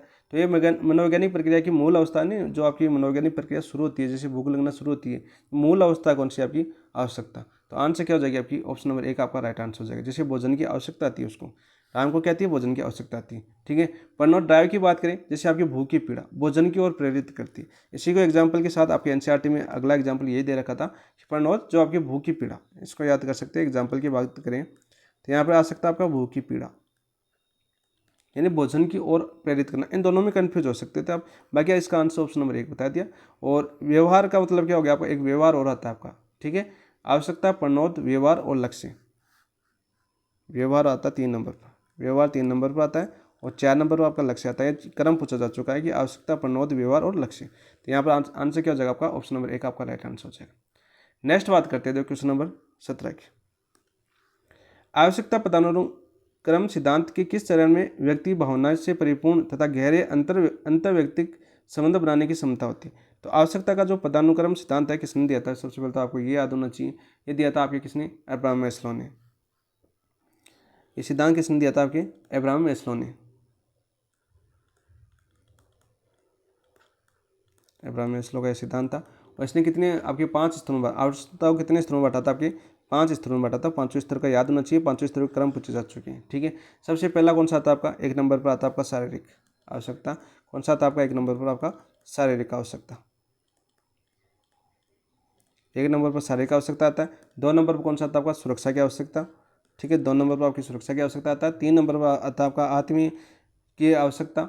ठीक है, प्रेम और संबंध की आवश्यकता। आत्मीयता का मतलब क्या हो गया आपका? प्रेम और संबंध की आवश्यकता। ठीक है, परिपूर्ण और गहरे अंतर्वैयक्तिक संबंध, इसका मतलब एक प्रेम होता है। क्या होता है आपका? प्रेम। इसमें आंसर क्या हो जाएगा आपका? Option number 2। ठीक है, 4 नंबर पर कौन सा आता है आपका? सम्मान की आवश्यकता। 5 नंबर पर आपका आत्मसिद्धि।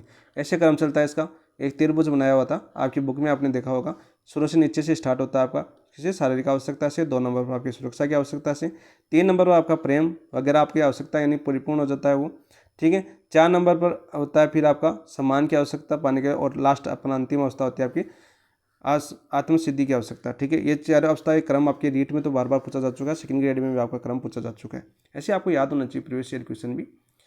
नेक्स्ट बात करते हैं, देखो क्वेश्चन नंबर 18 की। अभिप्रेरणा के XY सिद्धांत का प्रतिपादन किसने किया था? अभिप्रेरणा का जो सिद्धांत है XY सिद्धांत, वो किसने प्रतिपादित किया था? ये हमें बताना था 18 के अंदर। मॉर्गन ने, या डगल्स मैकग्रेगर ने, विलियम ब्रूम ने, या फ्रेडरिक हजलबर्ग ने? तो ये सिद्धांत किसने दिया था भाई? XY सिद्धांत ये दिया था आपके डगल्स मैकग्रेगर ने। किसने दिया था? आपके डगल्स मैकग्रेगर ने सिद्धांत दिया था। मॉर्गन की बात करें तो सर मॉर्गन ने कौन सा दिया था आपका? मानसिक प्रक्रिया का सिद्धांत दिया था। कौन सा आपका? मानसिक प्रक्रिया, याद कर सकते हो आप, मानसिक प्रक्रिया का सिद्धांत, यह सिद्धांत से याद कर सकते हो।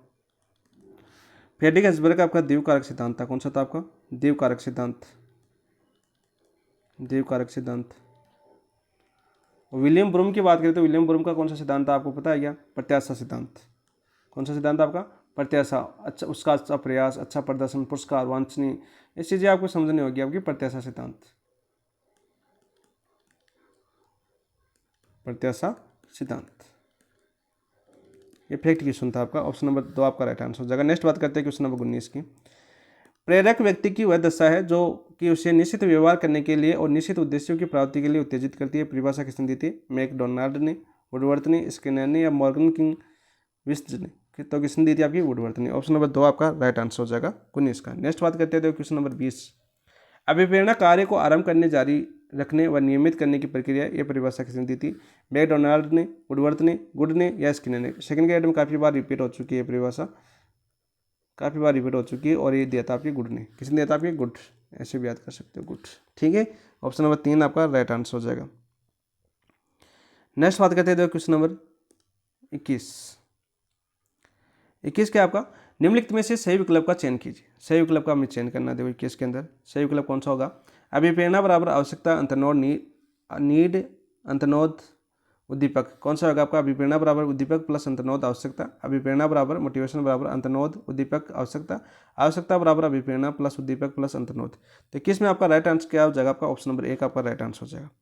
क्या हो जाएगा आपका? ऑप्शन नंबर 1 आपका राइट आंसर हो जाएगा, अभिप्रेरणा। ठीक है, आवश्यकता, अंतर्नोद, और क्या हो जाएगा आपका? उद्दीपक। इन चीज़ों को आपको याद होना चाहिए। आवश्यकता मतलब नीड, अंतर्नोद ड्राइव, इंग्लिश में याद कर लेना, इनको बोलने की आवश्यकता नहीं होगी। नीड, ड्राइव की प्रणोद भी आ जाता है यहाँ पर, इसलिए इंग्लिश यहाँ पर। उद्दीपक मतलब आपका इनिशिएटिव।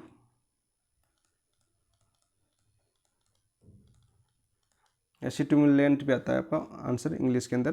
तो ये चीज़ें आपको याद होनी चाहिए। तो आंसर क्या हो जाएगा आपका? ऑप्शन नंबर 1 आपका राइट आंसर हो जाएगा। नेक्स्ट बात करते हैं क्वेश्चन नंबर 22 की। मेस्लो के अनुसार कौन सा अभिप्रयोग का प्रकार नहीं है? कौन सा अभिप्रयोग का प्रकार नहीं है? देखो 5 प्रकार बताए थे, उनमें आपका मनोवैज्ञानिक नहीं है। ऑप्शन नंबर 3 आपका राइट आंसर हो जाएगा। 22 का आंसर क्या हो जाएगा आपका? ऑप्शन नंबर 3 आपका राइट आंसर हो जाएगा। 5वें स्तर मैंने अभी बताया था पीछे, आत्मसिद्धि वाला, समान आवश्यकता, सामाजिक मनोवैज्ञानिक आवश्यकता, सुरक्षा की आवश्यकता, जैविक। तो यहाँ पर कौन सा होगा, मनोवैज्ञानिक। अभिप्रेरकों के प्रकार की बात कर रहे हैं। नेक्स्ट बात करते हैं, देखो जैविक और अर्जित तो दोनों बताए थे आपने, मनोवैज्ञानिक आपके अभिप्रेरक नहीं बताया। ठीक है, मैं इसलिए नहीं, ऑप्शन नंबर 3 आपका राइट आंसर हो जाएगा। नेक्स्ट बात करते हैं क्वेश्चन नंबर 23 की। अभिप्रेरणा के किस सिद्धांत में हालों ने बाह्य अभिप्रेरकों की भूमिका को अस्वीकार किया है? हालों ने बाह्य अभिप्रेरकों की भूमिका में अस्वीकार किया। अंतर्निहित सिद्धांत, मनोविश्लेषण सिद्धांत, आंतरिक अभिप्रेरणा सिद्धांत, निष्पत्ति सिद्धांत। तो इसका आंसर क्या हो जाएगा भाई? इसका आंसर हो जाएगा आपका ऑप्शन नंबर 3, आंतरिक अभिप्रेरणा का सिद्धांत। कौन सा आपका? आंतरिक अभिप्रेरणा सिद्धांत किसने दिया था? आपके हालों ने दिया था। अंतर्निहित का सिद्धांत किसने दिया था? आपके क्लार्क हॉल ने। किसने दिया था? आपके क्लार्क हॉल ने। क्लार्क। मनोविश्लेषण हमने फ्रायड पढ़ाई, हमने सिगमंड फ्रायड। ठीक है, फ्रायड याद कर सकते हो। और आपकी निष्पत्ति प्रेरणा का सिद्धांत आपके मैक्लेलैंड ने दिया था। किसने दिया था? आपके मैक्लेलैंड। इसे याद होना चाहिए। आंसर हो जाएगा क्वेश्चन नंबर 3। नेक्स्ट बात करते हैं क्वेश्चन नंबर 24 की। अभिप्रेरणा के सिद्धांत के अनुसार अभिप्रेरणा हेतु उत्तरदायी कारक दमित इच्छा और अचेतन मन है। दमित इच्छा और अचेतन मन कौन सा सिद्धांत बात करता है? इसका अंतर्निहित करता है क्या? अभी हमने अंतर्निहित के बारे में देखा, किसने दिया था आपके अंतर्निहित सिद्धांत? बताओ भाई कॉमेंट में। मनोविश्लेषण। इसका आंसर क्या हो जाएगा आपका? सिगमंड फ्रायड वाला, फ्रायड। ठीक है, अंतर्निहित सिद्धांत किसने दिया था? मैंने अभी बताया था, आपके क्लार्क हॉल ने दिया था। निष्पत्ति आपके मैक्लेलैंड ने दिया था, मैक्लेलैंड ने सिद्धांत दिया था ये आपका। शारीरिक क्रिया सिद्धांत किसने दिया था? आपके मॉर्गन ने। अभी बताया ना हमने, क्रिया शरीर क्रिया सिद्धांत आपके मॉर्गन ने। आपके पीछे भी आया था आपका मानसिक क्रिया बोला था मैंने, मॉर्गन, डी मॉर्गन याद कर सकते हो। ये सिद्धांत भी आपके पूछे जा चुके हैं सभी। ऑप्शन नंबर 2 आपका राइट आंसर हो जाएगा। नेक्स्ट बात करते हैं क्वेश्चन नंबर 25 की। आंतरिक अभिप्रेरणा उदाहरण है। आंतरिक अभिप्रेरणा का उदाहरण क्या आपका? आंतरिक अभिप्रेरणा की बात करें तो उदाहरण क्या भैया आंतरिक अभिप्रेरणा का? देखो, उपलब्धि की आवश्यकता है, संबंध की आवश्यकता है, आकांक्षा स्तर है। उपलब्धि की आवश्यकता, संबंध की आवश्यकता, आकांक्षा स्तर। तो क्या जाएगा इसका आंसर? तो पहला ऑप्शन दे रखा है हमें, उपलब्धि की आवश्यकता यानी व्यक्ति खुद को सिद्ध करना चाहता है। आंतरिक प्रेरणा का मतलब अच्छा उदाहरण है आपकी। किसका उदाहरण है आपका? आंतरिक जो आपकी प्रेरणा है इसका अच्छा उदाहरण है। ठीक है, यानी खुद को सिद्ध करना चाहता है। ठीक है, संबंध यानी दूसरों के साथ। संबंध किसके साथ बनाता है? आपका दूसरों के साथ संबंध बनाना है, यानी जुड़ना चाहता है, घनिष्ठ संबंध चाहता है आपका।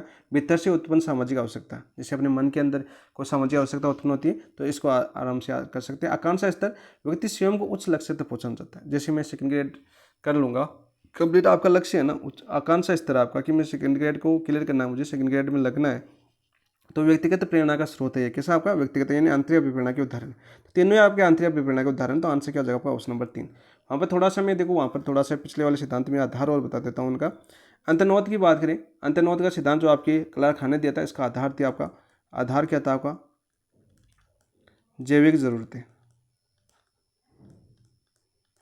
जैविक जरूरतें पर आधारित था। मनोविश्लेषण सिद्धांत आपका अचेतन मन, क्योंकि यहाँ पर देखो ये पूछा है, कारक पूछा होता है तभी मैंने यहाँ पर बता दिया, मैंने मुझे याद आ गया आगे। बाह्य उद्दीपक था आपका। निष्पत्ति सिद्धांत में क्या आपका? बाह्य उद्दीपक, बाह्य उद्दीपक। और शरीर क्रिया सिद्धांत में आपकी जैविक प्रक्रिया, इसमें भी कैसी आपकी? जैविक प्रक्रिया। ये इनका आधार है भाई। क्या आपका आधार बताया मैंने? जैसे आपका अचेतन मन और दमित इच्छा जाए तो मनोविश्लेषण बात करना है। नेक्स्ट हमने 25 कर लिया था हमने। तीनों आपकी आवश्यकताएं हैं, बहुत ही अच्छा एग्जाम्पल है। नेक्स्ट क्वेश्चन नंबर बात करते हैं। सबसे पहले तो इसको थोड़ा सा छोटा कर लेते हैं। अभिप्रेरणा क्या है? क्वेश्चन आपका अभिप्रेरणा क्या है? अभिप्रेरणा क्या भाई? निम्नलिखित में से कौन सा स्रोत उदाहरण है अभिप्रेरणा का? पहला दे रखा है, कविता अर्जित है, उच्च लक्ष्य निर्धारित करती है, यष्ट प्रयासों का बनाए रखती है, कक्षा में ए ग्रेड बना लेती है। कक्षा में क्या बना लेती है? ए ग्रेड बना लेती है। तो आंसर तो आपका ऑप्शन नंबर 1 ही हो जाएगा, क्योंकि अभिप्रेरणा की चारों बातों की ये संतुष्ट कर रहा है। चारों बातों की संतुष्ट कर रहा है। आपकी चारों बातें कौन सी है आपकी? देखो, आपके अर्जित भी आ रहा है आपका, यानी प्रेरणा भी दे रहा है ये आपका। लक्ष्य निर्धारित करती है, कविता ऊर्जित है, यानी ऊर्जित यानी प्रेरणा। कैसी आपकी? प्रेरणा भी है इसके अंदर। तो प्रेरणा को देखो, प्रेरणा भी आ रहा है आपका। अभिप्रेरणा की बात करें, लक्ष्य निर्धारण करना, लक्ष्य निर्धारित कर रही है। देखो चारों बातें आ रही है आपकी। प्रयास भी कर रही है, प्रयास भी कर रहे हैं। और आपका सतत सफलता की बात कर रही है। देखो ग्रेट, सफलता की बात भी कर रही है। तो अभिप्रेरणा को पूर्णतः संतुष्ट करिए। तो आपका आंसर क्या हो जाएगा? आपका ऑप्शन नंबर 1 आपका राइट आंसर हो जाएगा।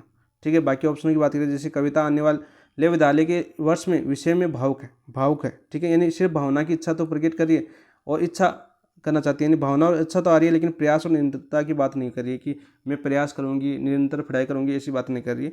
तीसरे की बात करें तो कविता जो करना चाहती है उसमें अपना ध्यान केंद्रित निर्देशित करने की अच्छी है, मतलब ध्यान निर्देशित करने में अच्छी है कविता। तो इसमें बात करें तो ध्यान यानी उद्देश्य ध्यान केंद्रित तो ठीक है, लेकिन प्रेरणा, लक्ष्य, प्रयास और सफलता का जिक्र ही नहीं कर रहा है। तीसरा ऑप्शन भी गलत हो जाएगा, ये भी गलत हो जाएगा। कविता मेहनती है, चलो मेहनती है आपका, लेकिन शैक्षिक कार्य में विशेष धनात्मक भावनाएं अनुभव करती है। धनात्मक भावना यानी इसमें देखो आपका उद्देश्य और प्रयास और उपलब्धि की जानकारी प्राप्त नहीं होती, जो ये भी आपका गलत हो जाएगा। तो आपका राइट आंसर हो जाएगा ऑप्शन नंबर 1। नेक्स्ट बात करते हैं, देखो क्वेश्चन नंबर 27। सम्मान और प्रतिष्ठा में अभिप्रेरक निम्नलिखित में किस श्रेणी के अंदर आता है? देखो इसमें कंफ्यूज कहाँ पर होंगे, आपके राजनीतिक और आपके शारीरिक कार्य की तो काट दोगे, लेकिन व्यक्तिगत और सामाजिक में कंफ्यूज होने वाली बात है यहाँ पर। तो यहाँ पर आंसर क्या हो जाएगा आपका? सामाजिक।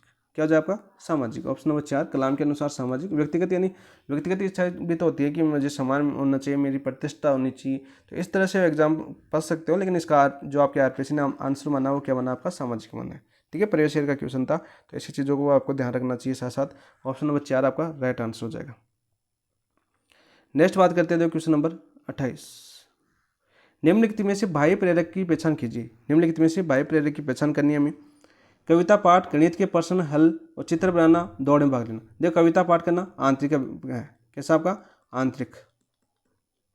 गणित के प्रश्न हल करना भी आंतरिक है, और चित्र बनाना भी कैसा आपका? आंतरिक प्रेरक है। लेकिन दौड़ में भाग लेना यानी उसे प्रोत्साहन चाहिए, यानी पुरस्कार चाहिए। दौड़ में भाग क्यों ले रहा हूँ? पुरस्कार के लिए ले रहा है। ठीक है, किसके लिए ले रहा है? आपका पुरस्कार के लिए ले रहा है। ठीक है, या प्रोत्साहन हो रहा है, मान लीजिए उसको कोई इनाम मिल रहा है, तो ये कैसा हो गया? आपका बाह्य प्रेरक हो गया, दौड़ में भाग लेना। ऑप्शन नंबर 4 आपका राइट आंसर हो जाएगा 28 का। नेक्स्ट बात करते हैं क्वेश्चन नंबर 29। निम्नलिखित में से कौन सा विप्रेरक सुप्त आंतरिक संतुलन की प्रक्रिया उत्पन्न करता है? कौन सा करता है? आपका जैविक विप्रेरक, मनोसामाजिक विप्रेरक, शक्ति विप्रेरक या उपलब्धि विप्रेरक। तो 29 में आपका राइट आंसर क्या हो जाएगा? आपका जैविक विप्रेरक। क्या हो जाएगा आपका? जैविक विप्रेरक हो जाएगा, यानी शारीरिक आवश्यकता से संबंधित है। जैविक विप्रेरक किससे संबंधित? आपकी शारीरिक आवश्यकता से। शारीरिक आवश्यकता ले सकते हैं हम, शारीरिक आवश्यकता से संबंधित है, जैसे भूख, प्यास, नींद। भूख, प्यास, नींद। ठीक है, सीधे तौर पर आपके होम्योस्टैटिक असंतुलन को उत्पन्न करता है। तो राइट आंसर आपका सीधा आपके इसको सुप्त आंतरिक असंतुलन प्रक्रिया उत्पन्न करता है। ऑप्शन नंबर 1 आपका राइट आंसर हो जाएगा। ठीक है, मनोसामाजिक की बात करें तो ये तो आपका जरूरतों, मानसिक आवश्यकताओं से जुड़े थे, जैसे स्नेह, स्वीकृति। एग्जाम्पल की बात करें एनसीईआरटी के अनुसार, तो स्नेह और स्वीकृति से समझ सकते हैं इसको। स्नेह और स्वीकृति।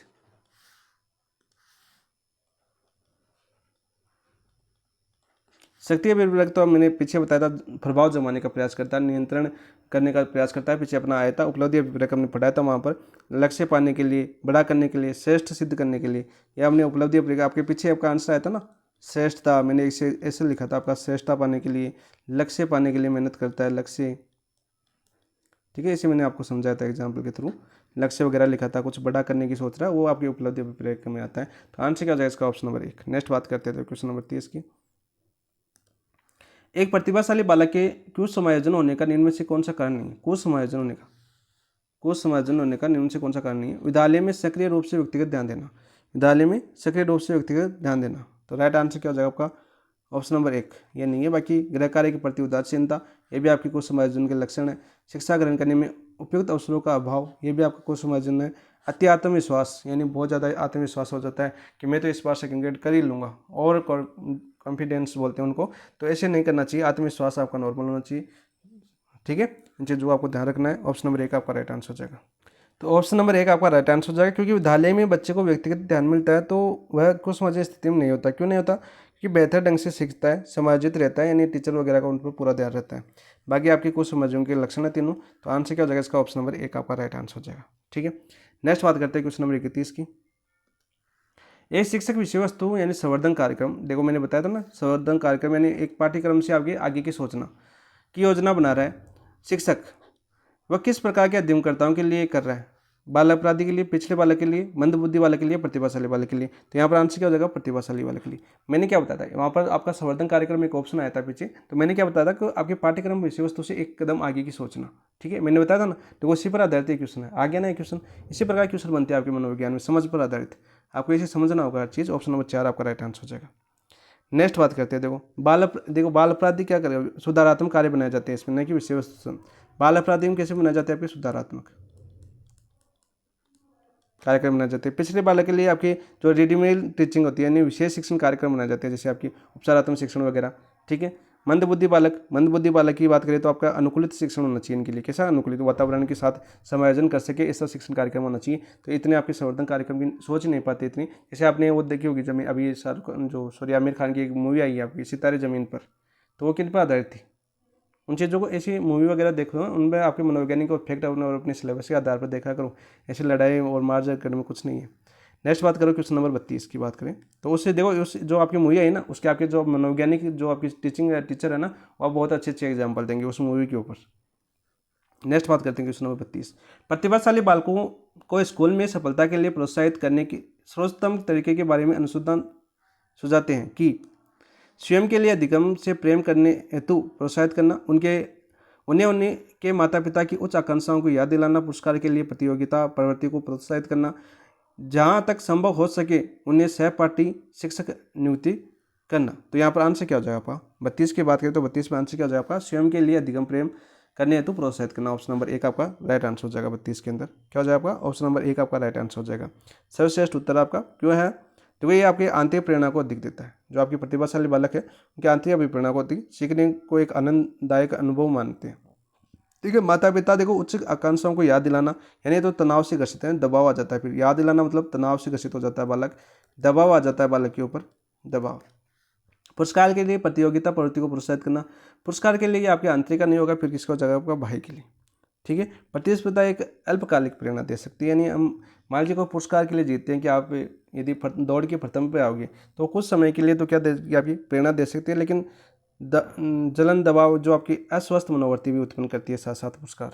ठीक है। जैसे मान लीजिए आप एक पर्सन का, जैसे कई यूट्यूबर 100 रुपये देते हैं, जैसे बात करते हैं जैसे पर्सनल बैंक चलाते हैं, तो कुछ समय के लिए तो वो बच्चा क्या करता है उसमें टाइम वेस्ट करता है।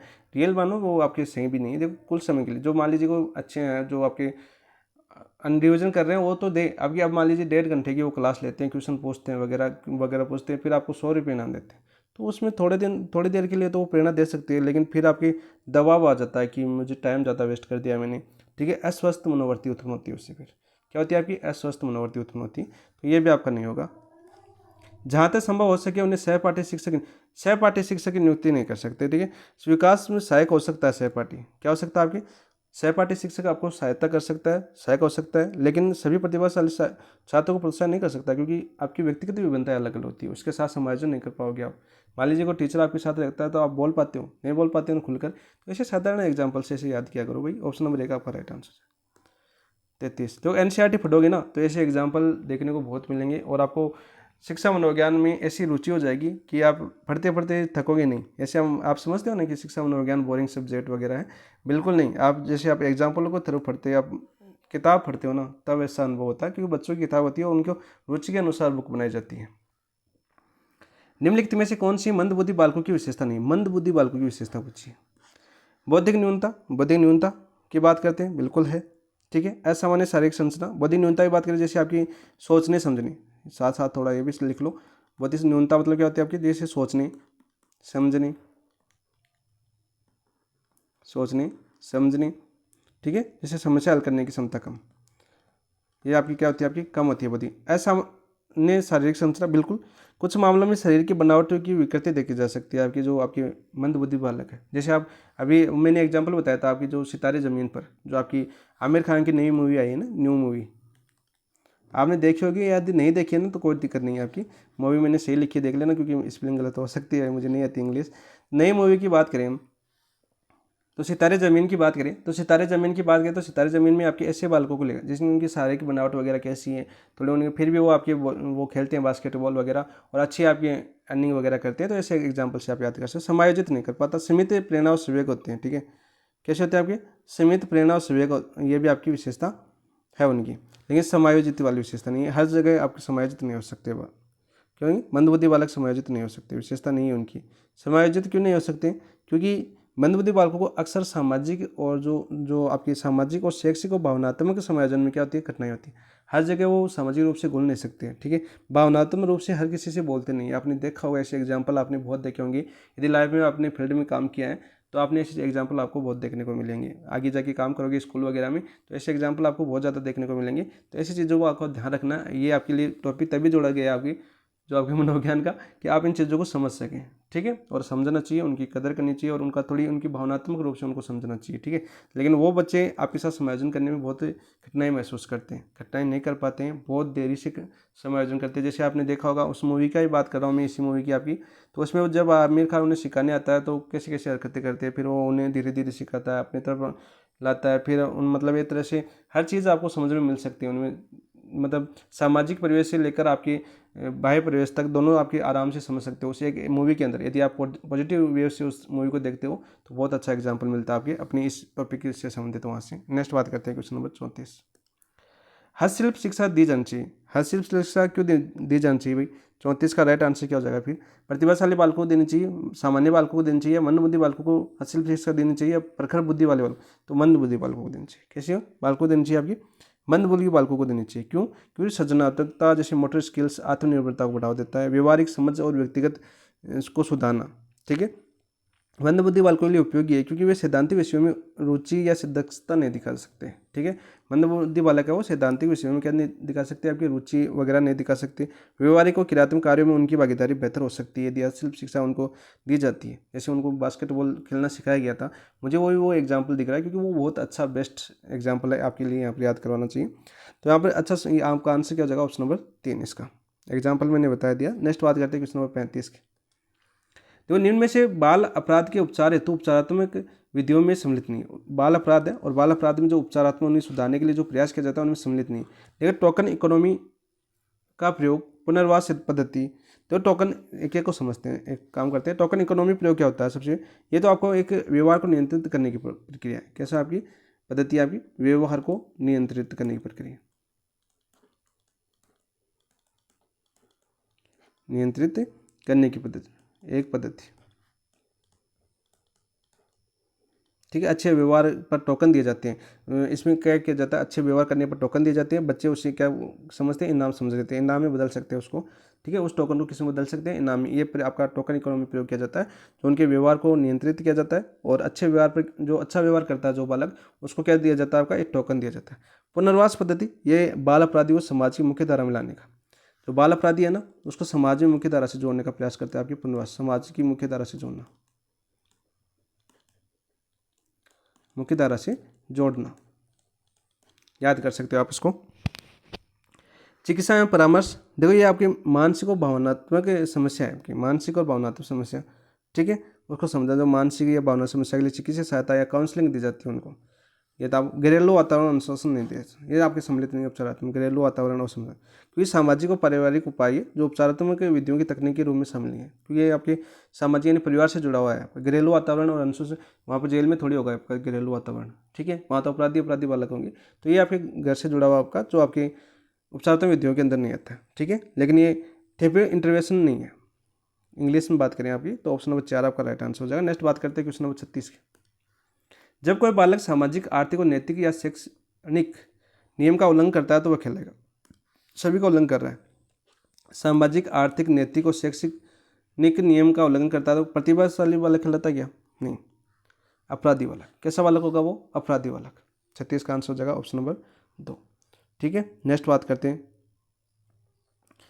प्रतिभाशाली बालक, तो आपको समझ नहीं क्या बताऊँ इसमें। असाधारण बौद्धिक क्षमता वाला होते हैं, असाधारण जिनकी बौद्धिक क्षमता होती है वो प्रतिभाशाली बालक होते हैं।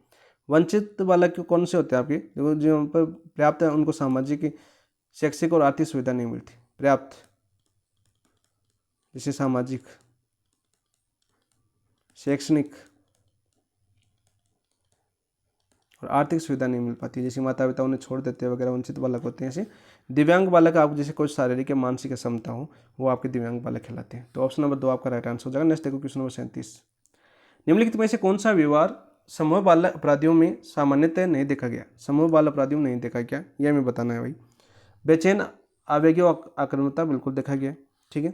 उद्दंड होते हैं, क्रोधी होते हैं, सहपाठियों को धमकाने वाला व्यवहार करते हैं बाल अपराधी, बिल्कुल ऐसा काम करते हैं ना बाल अपराधी, धमकाते हैं सहपाठियों को। आंतरिक रूप से नियंत्रित, सामाजिक और नियमों का पालन करने वाले, बिल्कुल। संयम और स्थिरता कृमि, तो यहाँ पर 37 में आंसर क्या हो जाएगा? आंतरिक रूप से नियंत्रित थोड़ी होते हैं, नहीं होते। सामाजिक नियमों का पालन करते हैं या नहीं करते हैं? टेबल टॉन नहीं है, तोड़ देते हैं, ठीक है, किसको धक्का मार देते हैं, ऐसे होते हैं बाल अपराधी, ठीक है। उनमें सामाजिक नियमों को नियंत्रित करने की क्षमता नहीं होती। आप आराम से ऐसे समझ सकते हो, आप आराम से सीधा सीधा आपको आंसर आना चाहिए, तो गलत होना नहीं चाहिए। संयम और स्थिरता की तो कमी होती है उनमें, वो किसी से प्यार वगैरह नहीं करते। नेक्स्ट बात करते हैं क्वेश्चन नंबर 38, भारतीय शिक्षा प्रणाली व्यक्तिगत विभिन्नता के किस रूप पर अधिक बल दे रही है? भारतीय शिक्षा प्रणाली वर्तमान की बात कर रही है। देखो आपका आंसर क्या हो जाएगा इसका, अंतर व्यक्ति विभिन्नता नहीं, अंतर व्यक्ति विभिन्नता पर जोर दे रही है। फिर नई शिक्षा नीति किस पर जोर दे रही है? आपकी अंतर व्यक्ति विभिन्नता पर जोर दे रही है, यानी व्यक्ति से व्यक्ति के बीच विभिन्नता को दर्शाता है, ठीक है। व्यक्ति से व्यक्ति, जैसे बुद्धि, रुचि, असमता, सीखने की गति आदि की बात कर रही है आपकी, और अलग अलग क्षमताओं को, जरूरतों को समझकर पढ़ाने की ओर बढ़ रहा है आपका, जिनकी किस बच्चे को किस प्रकार की जरूरत है उसी प्रकार से आपका सिलेबस तैयार किया जा रहा है। ऑप्शन नंबर 2 आपका राइट आंसर हो जाएगा। अंतर व्यक्ति की बात करें सर, अंतर व्यक्ति क्यों नहीं है? तो अंतर व्यक्ति देखो, एक व्यक्ति के भीतर विभिन्न क्षेत्रों में विभिन्न क्षमता को दर्शाता है। व्यक्ति के भीतर की बात कराई आपकी, व्यक्ति के भीतर की बात करें, विभिन्न क्षेत्रों में विभिन्न स्तर की क्षमता को, जैसे आपके कोई बच्चा गणित में अच्छा है पर भाषा में कमजोर है, तो इस पर बल नहीं दे रही है, इस पर बल दे रही है कि अंतर व्यक्ति विभिन्नता, यानी विभिन्न क्षेत्रों में उनकी बुद्धि किसमें है, रुचि किसमें है, क्षमता किसमें है, सीखने की गति किस प्रकार की है, इस पर जोर दे रही है आपकी भारत सरकार, वर्तमान भारतीय शिक्षा प्रणाली, नई शिक्षा नीति। तो ऑप्शन नंबर 2 आपका राइट आंसर हो जाएगा। नेक्स्ट बात करते हैं क्वेश्चन नंबर 39, निम्न में से कौन सा प्रतिभाशाली बालकों के लिए संवर्धन कार्यक्रम नहीं है? संवर्धन कार्यक्रम यानी पाठ्यक्रम से आगे की सोचना। तो ऐसे मैं क्यों बता रहा हूँ संवर्धन, ऐसे संवर्धन कार्यक्रम समझ में नहीं आता, इसलिए मैं बता रहा हूँ कि पाठ्यक्रम से आगे की सोचना, यानी आगे की कॉमन कक्षा उपलब्ध कराना, विशिष्ट कक्षाओं का आयोजन कराना, विषय से के अध्यापक उपलब्ध कराना, उन्नत कोर्स प्रदान करना। तो कौन सी कार्यक्रम की विशेषता नहीं है भाई 39 के अंदर? तो ऑप्शन नंबर कॉमन कक्षा उपलब्ध करानी, सम्मान कक्षा उपलब्ध कराना, जैसे मंदबुद्धि बालक, पिछड़े बालक और जैसे दिव्यांग बालक वगैरह, कुछ भी एग्जाम्पल बता रहा हूँ एक, तो उसके आधार पर सभी को एक साथ नहीं बिठाया जाता। उनके लिए जो संवर्धन कार्यक्रम चला जाए, यानी उनके लिए अलग, जैसे आपकी बड़ी बड़ी स्कूलों में देखोगे आपकी ग्रुप ए अलग होता है, ग्रुप बी अलग होता है, ग्रुप सी अलग होता है, सेक्शन 1 अलग होता है। जो प्रतिभाशाली इंटेलिजेंट बच्चे होते हैं उनको एक तरफ ले लेते हैं, प्राइवेट क्षेत्रों की बात कर रहा हूँ, उनको अच्छा से पढ़ाया जाता है। और आपके जो ग्रुप सी, ग्रुप 4 ऐसे होते हैं ना, उन पर ऐसे कमज़ोर टीचर भी ऐसे होते हैं भाई वहाँ पर, कम पैसे वाले वगैरह, और वो पढ़ाते हैं उनको और उनको पास करवा देते हैं। इसमें एग्जाम्पल ले सकते हो, बड़ी बड़ी स्कूलों की रियलिटी है, वास्तविकता है, और ये एग्जाम्पल है। ऑप्शन नंबर 1 आपका राइट आंसर हो जाएगा। नेक्स्ट है क्वेश्चन नंबर 40 की बात करें, अभिप्रेरणा प्रत्याशा सिद्धांत किसने दिया था? मैंने पहले ही बता दिया, अभिप्रेरणा किसने दिया था? आपके विक्टर मोम ने, मैस्लो ने, हर्ज़बर्ग ने या स्किनर ने? तो ऑप्शन नंबर 1 आपका राइट आंसर हो जाएगा। तो मैस्लो ने आवश्यकता पदानुक्रम सिद्धांत, हर्ज़बर्ग ने द्विकारक सिद्धांत, स्किनर ने आप क्रिया वस्तु अनुबंधन का सिद्धांत समझ सकते हो। आप यदि अधिगम से जोड़ना चाहो तो यहाँ पर इसे याद कर सकते हो। आंसर क्या हो जाएगा आपका? Option number 1। नेक्स्ट बात करते हैं क्वेश्चन नंबर 41, मैस्लो का अभिप्रेरणात्मक सिद्धांत किस पर आधारित था? मैस्लो का अभिप्रेरणात्मक सिद्धांत था वो किस पर आधारित था? ये हमें बताना है, भावनाओं पर, इच्छाओं पर, आवश्यकताओं पर या कार्यों पर। तो 41 का आंसर क्या हो जाएगा आपका? आवश्यकताओं पर था। आवश्यकता पदानुक्रम सिद्धांत तो था, पूरा नाम क्या था इसका? आवश्यकता पदानुक्रम सिद्धांत। तो आवश्यकता ऐसे समझ सकते, सिद्धांत भी याद है तो इसको क्वेश्चन में दिक्कत ही नहीं होनी चाहिए थी 41 में। नेक्स्ट बात करते हैं क्वेश्चन नंबर, मैस्लो ने 5 आवश्यकता कितनी बताई थी आपने? मैस्लो ने 5 बताई थी। 5 का क्रम याद होना चाहिए आपका। नीचे से आपका शारीरिक आवश्यकता, सुरक्षा की आवश्यकता, सामाजिक आवश्यकता, सम्मान आवश्यकता और आत्म सिद्धि की आवश्यकता, ठीक है। 5 आपको क्रम याद होना चाहिए, पूछा गया आपका। नेक्स्ट बात करते हैं क्वेश्चन नंबर 42 की, एक आंतरिक बल जो प्रोत्साहित करता है और व्यवहार प्रतिक्रिया के लिए बाध्य करता है एवं उस प्रतिक्रिया को विशिष्ट दिशा प्रदान करता है, अभिप्रेरणा, अध्यवसाय, संवेग, वचनबद्धता। तो आंसर क्या हो जाएगा आपका? मोटिवेशन। ऑप्शन नंबर 1 आपका राइट आंसर हो जाएगा। क्या हो जाएगा आपका? ऑप्शन नंबर 1 आपका राइट आंसर हो जाएगा। अध्यवसाय का मतलब क्या आपका? कठिनाइयों के बावजूद लगातार प्रयास करना। जैसे आपको पेपर में कठिनाई हो रही है, कठिनाई के बावजूद लगातार प्रयास, अध्यवसाय। वचनबद्धता क्या होता है आपका? वचनबद्धता किसी कार्य या उद्देश्य के प्रति निष्ठा या समर्पण। जैसे आप अपने इतिहास पढ़ते हो तो आपको पता है ना, जो आपके शरण में आया, जैसे राजा महाराजा, आप जैसे महाराणा प्रताप वगैरह पढ़ते हो, हमीर पढ़ते हो, जैसे कि अब्रू और उनको वो दी थी आपकी यहाँ पर शरण दी थी, और उन्होंने बोला कि आपके शरणार्थी है, मैं इनको छोड़ नहीं सकता, वचनबद्ध हूँ मैं। कैसा हूँ? आपके वचनबद्ध, ठीक है, निष्ठा, समर्पण उनके प्रति। तो ऐसे एग्जाम्पल से याद किया करो भाई। संवेग, ये भावनात्मक प्रक्रिया, किसी आपकी भावनात्मक प्रक्रिया होती है संवेग, तो ये भी नहीं। तो आंसर क्या हो गया आपका? Option number 1। नेक्स्ट बात करते हैं क्वेश्चन नंबर 43 की, प्रतिभाशाली बालकों के लिए आवश्यक है। प्रतिभाशाली बालकों के लिए क्या आवश्यक है, यह हमें बताना है। उन्हें विशिष्ट आवश्यकता है तो विशेष अवसर दिए जाए, उन्हें असाधारण होने की अनुभूति कराई जाए, उन्हें लगातार पुरस्कार दिया जाए। तो इनमें क्या हो जाएगा, आवश्यकता है आपकी प्रतिभाशाली बालकों के लिए आवश्यकता है 43वां आंसर हो जाएगा आपका ऑप्शन नंबर 1। उन्हें विशिष्ट आवश्यकता योग्यता हेतु विशेष विशेष अवसर दिए जाए। ठीक है, ऑप्शन नंबर 1 आपका राइट आंसर हो जाएगा। उन्हें विशिष्ट योग्यता हेतु विशेष अवसर दिए जाने चाहिए। असाधारण होने की अनुमति नहीं कराई जाए, फिर तो वो कैंसर हो जाएगा, मानसिक दबाव आ जाएगा उनके ऊपर। ठीक है, उन्हें लगातार पुरस्कार दिए जाने पर वो घमंड अहंकार वगैरह आ सकता है। कैसा आ सकता है आपका, अहंकार वगैरह आ सकता है, वो अपने लक्ष्य के से विचलित हो सकते हैं। तो ये भी नहीं होना चाहिए। ऑप्शन नंबर 1 आपका राइट आंसर होगा। नेक्स्ट बात करते हैं क्वेश्चन नंबर 44। उपलब्धि अभिप्रेरणा शब्द का संबंध है। उपलब्धि अभिप्रेरणा संबंध है मैकक्लेलन से, मैकडूगल से, मोरर से या मॉस्लो से। तो 44 में आपका राइट आंसर क्या हो जाएगा आपका, मैकक्लेलन से। कौन सा सिद्धांत दिया था कमेंट में बताओ, मैंने अभी पीछे बताया था आपका मैकक्लेलन का सिद्धांत बताया था मैंने, कमेंट के अंदर बता दो। नेक्स्ट बात करते हैं, देखो क्वेश्चन नंबर 45 की। निम्न में से कौन सा व्यवहार विद्यार्थी की उपलब्धि अभिप्रेरणा को दर्शाता है। कौन सा व्यवहार विद्यार्थी की उपलब्धि अभिप्रेरणा को दर्शाता है। कक्षा नेता बनने की कोशिश करना, नहीं। कक्षा में कमजोर विद्यार्थियों को सहायता करना, नहीं। ठीक है, अपने निष्पादन स्तर में सुधार के लिए कठोर प्रयत्न करना। अपने जो निष्पादन स्तर है, जैसे आपके सेकंड ग्रेड में कोई किसी टॉपिक में कमजोर है, उसमें सुधार कर रहे हो आप, उस परीक्षा में सफल होने के लिए उसमें लगातार कठोर प्रयत्न कर रहे हो, तो ये आपका राइट आंसर होगा। उपलब्धि अभिप्रेरणा को सही दर्शाता है ऑप्शन नंबर 3। नेक्स्ट बात करते हैं क्वेश्चन नंबर 46। हर्ज़बर्ग के देवकारक अभिप्रेरणा सिद्धांत के अनुसार निम्नलिखित में से कौन सा एक आरोग्य घटक नहीं है। पहले तो ये देखिए, हर्ज़बर्ग का सिद्धांत कौन सा था आपका, देवकारक, 2 कारक देते हैं, उसमें आरोग्य घटक कौन सा नहीं है। 46 में ये बताना हमें। तो संगठन की नीति एवं प्रशासन है, अंतर्व्यक्ति संबंध है, उपलब्धि एवं मान्यता नहीं है। ऑप्शन नंबर 3 आपका राइट आंसर हो जाएगा 46 का। नेक्स्ट बात करते हैं क्वेश्चन नंबर 47 की। सशक्त अभिप्रेरणा सीखने का प्रभावशाली घटक है, इससे बालक स्वस्थ रहता है, ध्यान करता है, पसंद रहता है या शीघ्र सीखता है। तो 47 में क्या हो जाएगा आंसर, शीघ्र सीखता है, जल्दी से बालक तीव्रता के साथ सीखता है। जब सशक्त अभिप्रेरणा सीखने का प्रभावशाली घटक है, ठीक है, इससे बालक क्या करता है आपका, शीघ्रता सीखता है। ऑप्शन नंबर 4 आपका राइट आंसर हो जाएगा। 48 की बात करते हैं। अभिप्रेरणा सीखने का सुपर राजमार्ग है, कथन किसका है।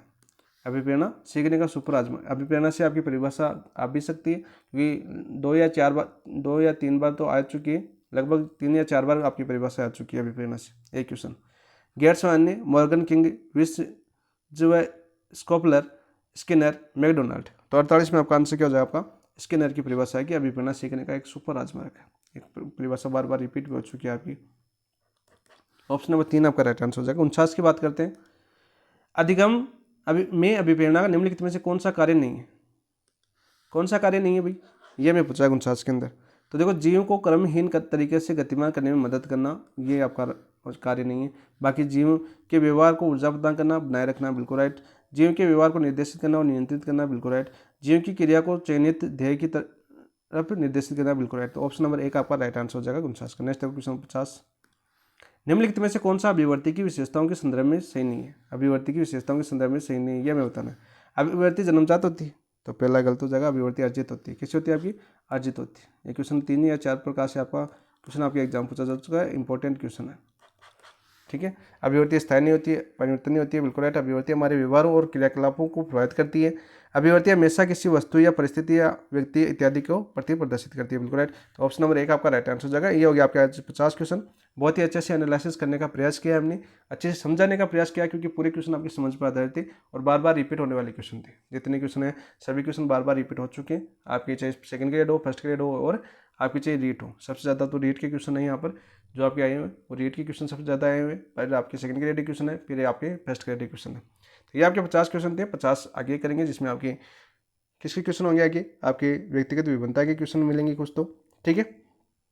इसके बाद में आपका जो कृषि और संवर्धन क्षेत्र, आपकी इकोनॉमिक्स, भारतीय इकोनॉमिक्स, अर्थव्यवस्था क्वेश्चन मिलेंगे। इसके अलावा आपका जो मई का करंट अफेयर्स है वो आपको इसमें देखने को मिलेंगे। कल के 50 क्वेश्चन भी आपके लिए महत्वपूर्ण होने वाले हैं और महत्वपूर्ण फैक्ट आंकड़े होने वाले हैं कल, क्योंकि आपकी अर्थव्यवस्था के क्वेश्चन होने वाले हैं। अर्थव्यवस्था के जो नवीनतम अर्थव्यवस्था ज़्यादातर योजनाओं पर टिके होते हैं, नवीनतम अर्थव्यवस्था के आपकी कृषि वर्तमान जो बजट है आपका, उस पर आधारित क्वेश्चन भी मिलने को देख सकते हैं, आपको मिल सकते हैं। अभी मैंने देखा नहीं, देखूंगा मैं अभी कौन से क्वेश्चन आपके आए हुए हैं, तो बहुत से क्वेश्चन देखने को मिल सकते हैं वहाँ पर। तो चलो देखिए दोस्तों, एनालिसिस कैसा लगा, साइकोलॉजी का आपका मनोविज्ञान हमने अच्छे से प्रयास किया है। एनसीईआरटी पर आधारित पूरी लैंग्वेज मैंने भाषा के आधार पर समझाने का प्रयास किया है कि कोई भी चीज़ आपको हर चीज़ यानी हर चीज़ को आपको समझना होगा, तो हर चीज़ समझाने का प्रयास किया है। एग्जाम्पल के थ्रू भी आपको, फैक्ट के थ्रू भी, और क्वेश्चन को पकड़ने की कला भी आपको समझाई है।